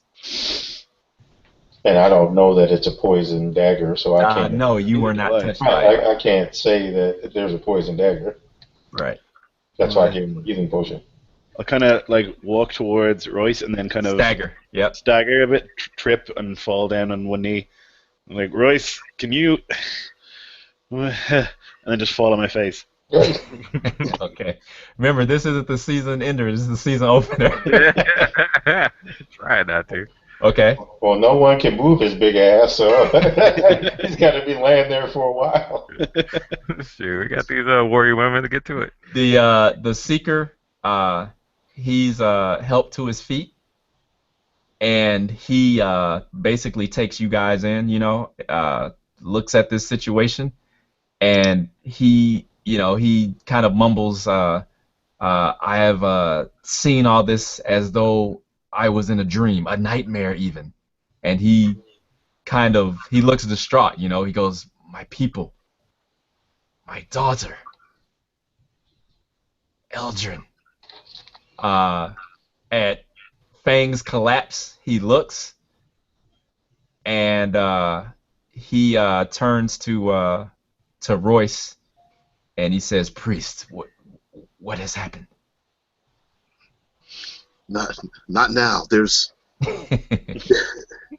something I can do, and I kneel down to a Fang and kind of check him out. I don't know if he's got. He's already sweating, Right, a cold sweat, and you can tell you can like see the what do they call the vein? That's the cord. What do they call it? Carotid. Yeah, you see it like pulsing almost like it's ready to jump out of inside his neck. And you see that there's like his veins are starting to show signs of distress, like there's something, you can tell. Okay. Elevated blood pressure. Cradle his head and shoulders like kind of like in my lap, and basically draw what is in him into me, and use lesser restoration. I think with the touch you can remove one condition, and I think disease. It's disease, poison, paralysis, stun, or it's like 5 or 6 different conditions. All right, cool. Okay. Right. So but it looks as if I draw that into me, and then it releases from me. So whatever condition we have, I draw it into, whether it's poison or paralysis or whatever. Okay, cool. Okay. So like a Sin Eater kind of effect. Yeah. So you guys see Royce kneel, and like you said, cradle Fang's massively muscled head in his lap,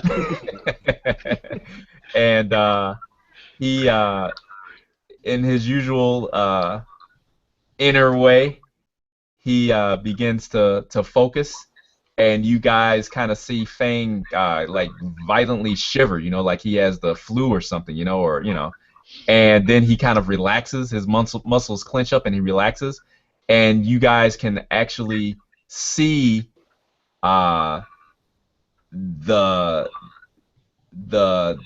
alien agent that was in Fang's body and his veins kind of travel through Royce's hands and into his forearms, and you see the poison actually is reflected in Royce's face, and you see him begin to sweat, and he kind of sways a little bit as he's kneeling there, and then with a sigh, you guys see kind of like a flash of that typical radiance again, that nimbus, that aura, and then he kind of relaxes again, and all seems quiet.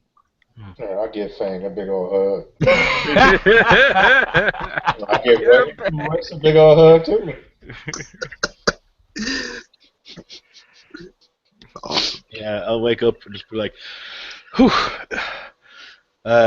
Thanks, Royce. Um, This is becoming a regular thing with you. I'll look at the spot where Eldrin got pulled down into the seventh plane of hell. you see scorched on the floor that symbol again. Whisper. Is Look he at calling? Can we get him?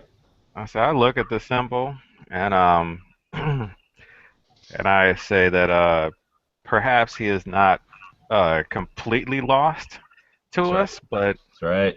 Can you I find him?